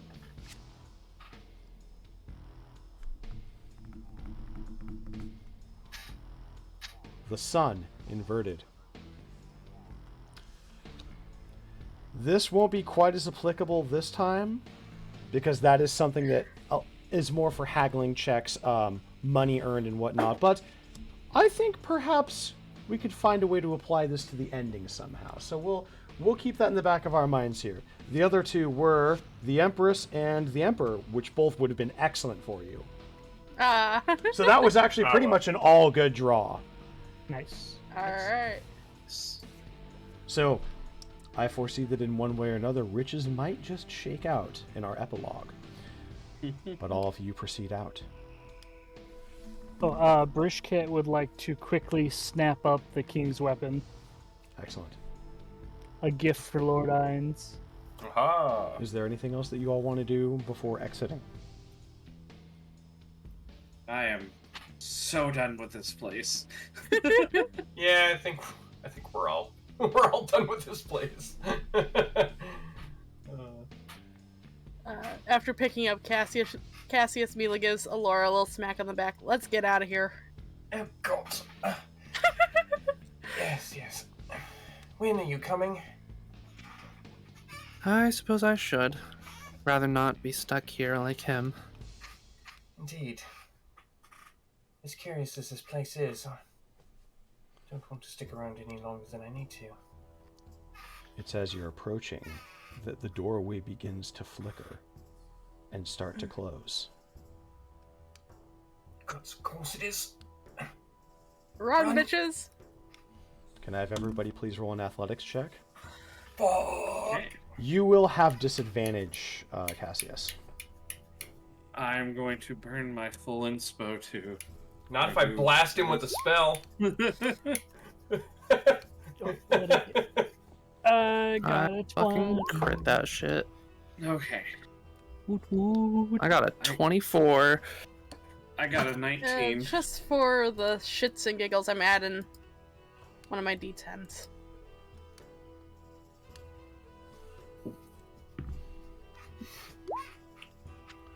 I 24, don't okay. have any bonuses, so Still an 18. I think my cat is scratching my door. Alright. Some of you dash forward, getting out of the doorway. And Laura, you're just starting to lag behind as everybody else goes. You're going and you see it start to close. The way outside sealing off from you. Until it suddenly stops, starts slowly opening back up as if wrenched open. You look around to see what's going on, and Kaffia is manipulating it to open that portal back up. She doesn't quite stumble. She is caught a bit off guard by it. But knowing that he was willing to let us go, it brings a smile to her face as she, just as she's running past, she just kind of looks to him and just smiles and waves and says, "We'll see you soon," in like a hushed voice as she lets herself through the door. It nods in acknowledgement as the pathway, the door to this extra dimensional space, closes behind you. And so we come to the end of our tale as you once again step back into the land. A bit of asking around, recognized by many of the people as the champions who had mysteriously disappeared just yesterday. A sense of relief that you'd only been gone for, within the physical world, a span of a day or two, give or take.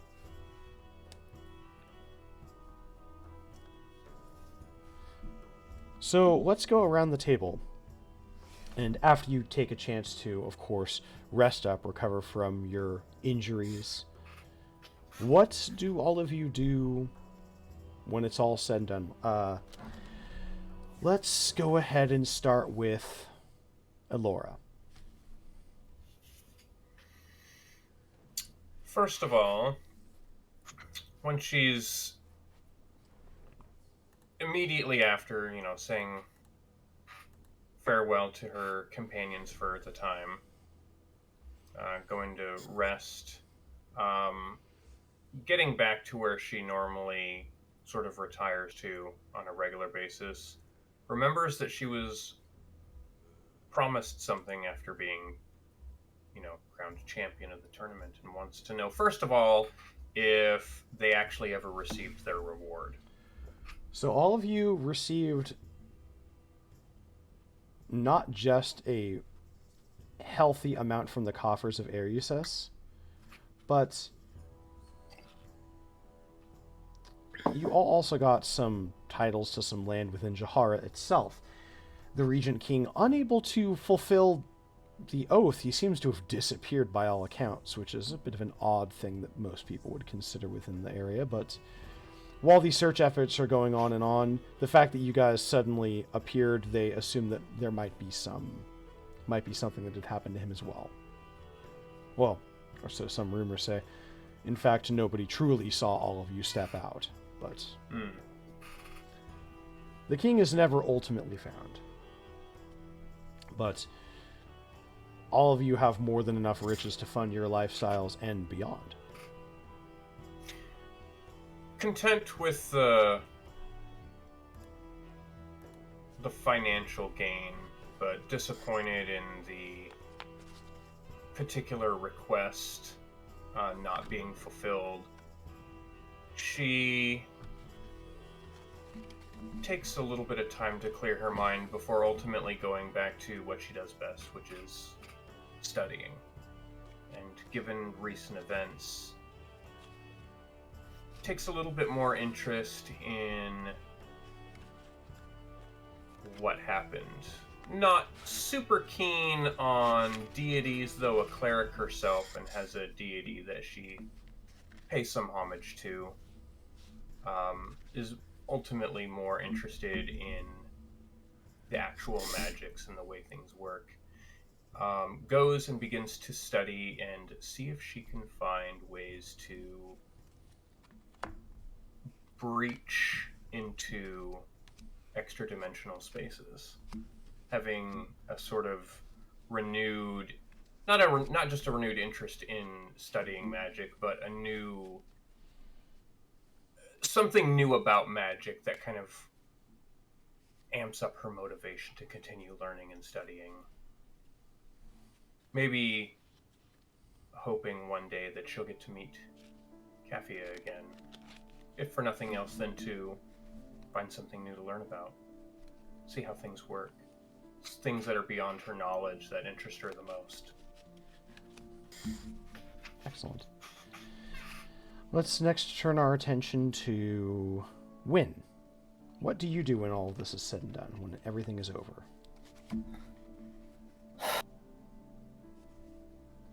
When we'll probably start looking more earnestly again for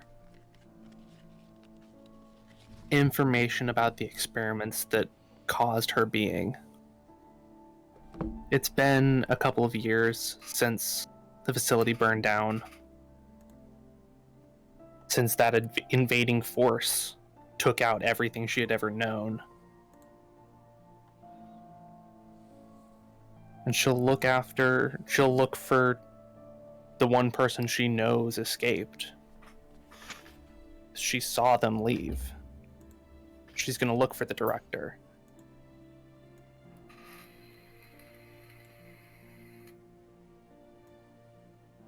See maybe if she can scrape together some memory of who she grew up with.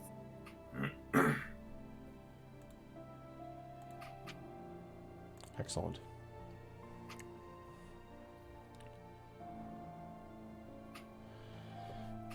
Let's then turn our attention to Mila.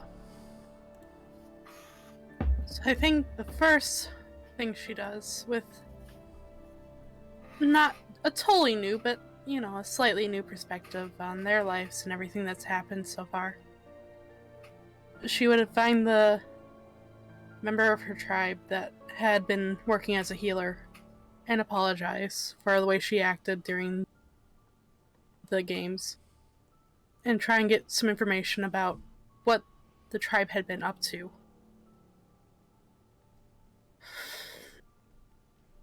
She would still be adventuring, still offering her services to anyone of the group who wished to travel with her happily. Eventually finding a way, whether or not she winds up finding her way to take revenge on her tribe, she winds up taking that land that she won, and making a sort of training pit and starting to teach younger people how to fight, how to take care of themselves, so they don't wind up in the same shoes that her husband did. That'll be way down the line. Excellent.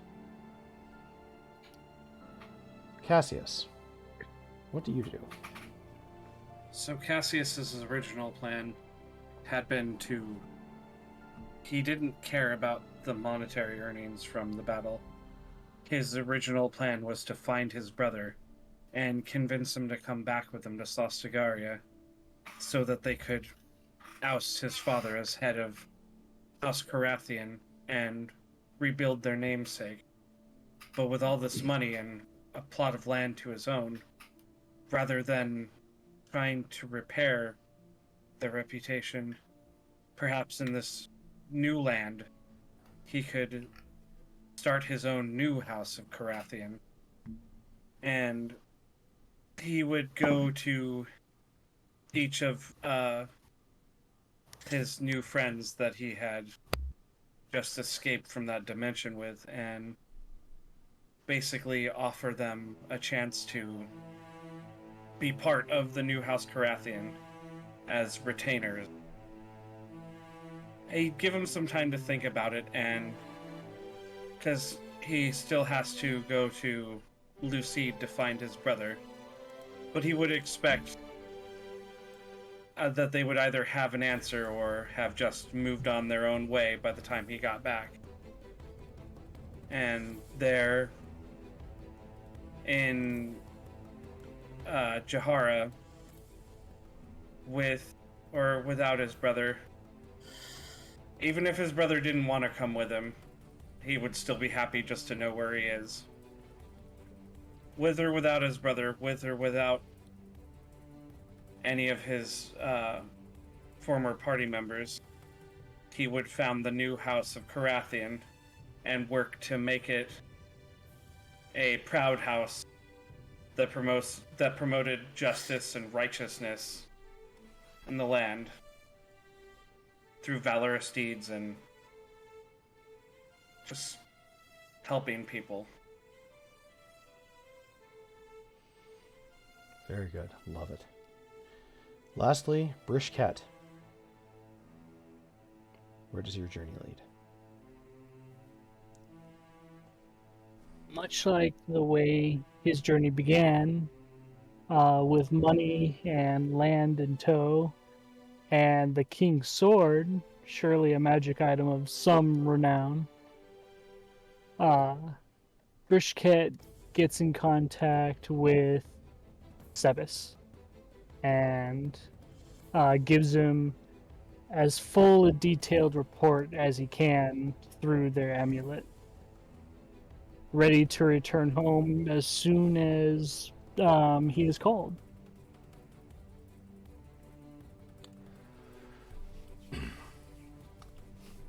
He does make mention of Kaffia and the potential of such an ally for Lord Ines, and also makes mention of a request that he would like to make. What is that request? That request is to have the money that he's earned in the competition used in a oh darn, I'm forgetting the name. Reincarnation of one Rhyme Pib. Excellent.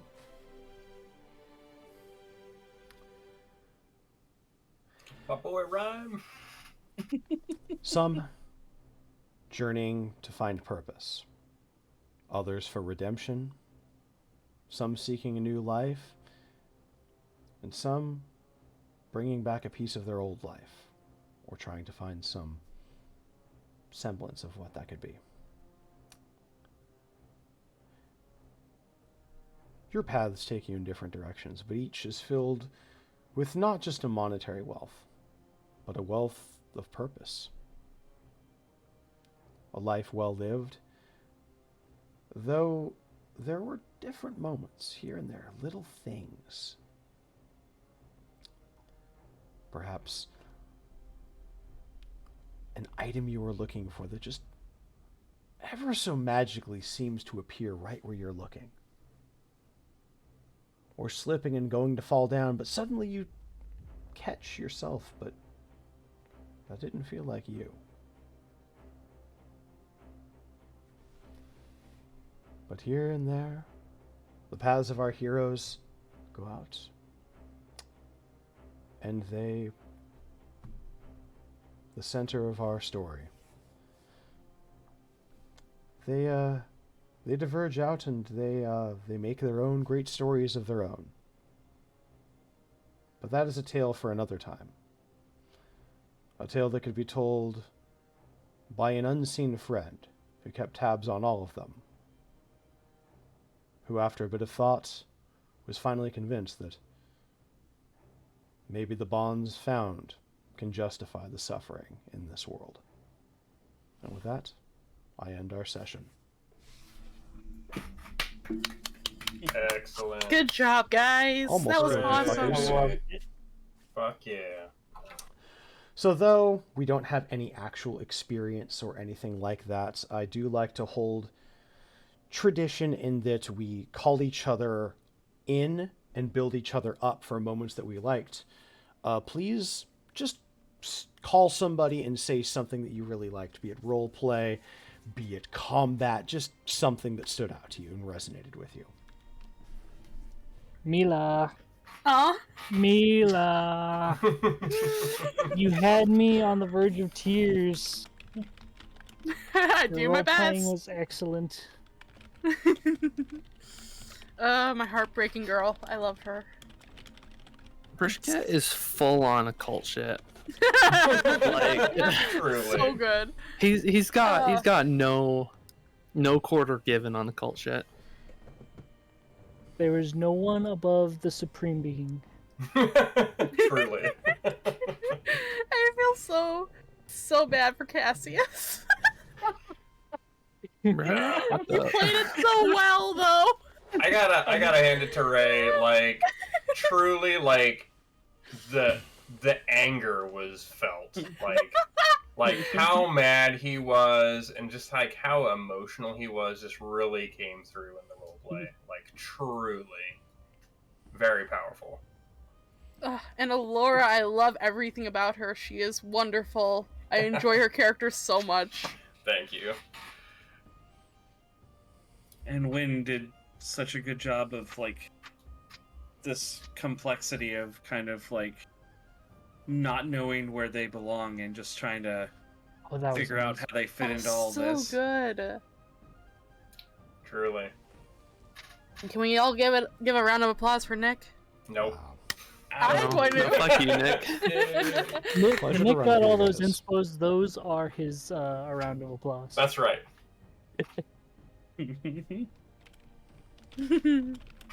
Yeah, great job, everyone. Like, across the board. Excellent work. I just hope you guys had fun. Oh, I had so much fun. It's always fun. Great fucking time. Never not enjoyed myself immensely. Excellent. I'm very I glad to hear appreciate that. all of you guys. It was great getting to play with some of you guys again, and getting to play with some of you for the first time. Indeed. I look forward to the next time, whenever that may be. Yes, well, you know, I try to do one shots every so often, so you know. But yes, let's go ahead and just raid out to somebody. I'm just gonna choose a random channel, so I have no idea what the vibe is gonna be. But I'm like, okay. Just make sure it's not 12-year-olds. Oh, I hope so. These people don't look 12, so let's go.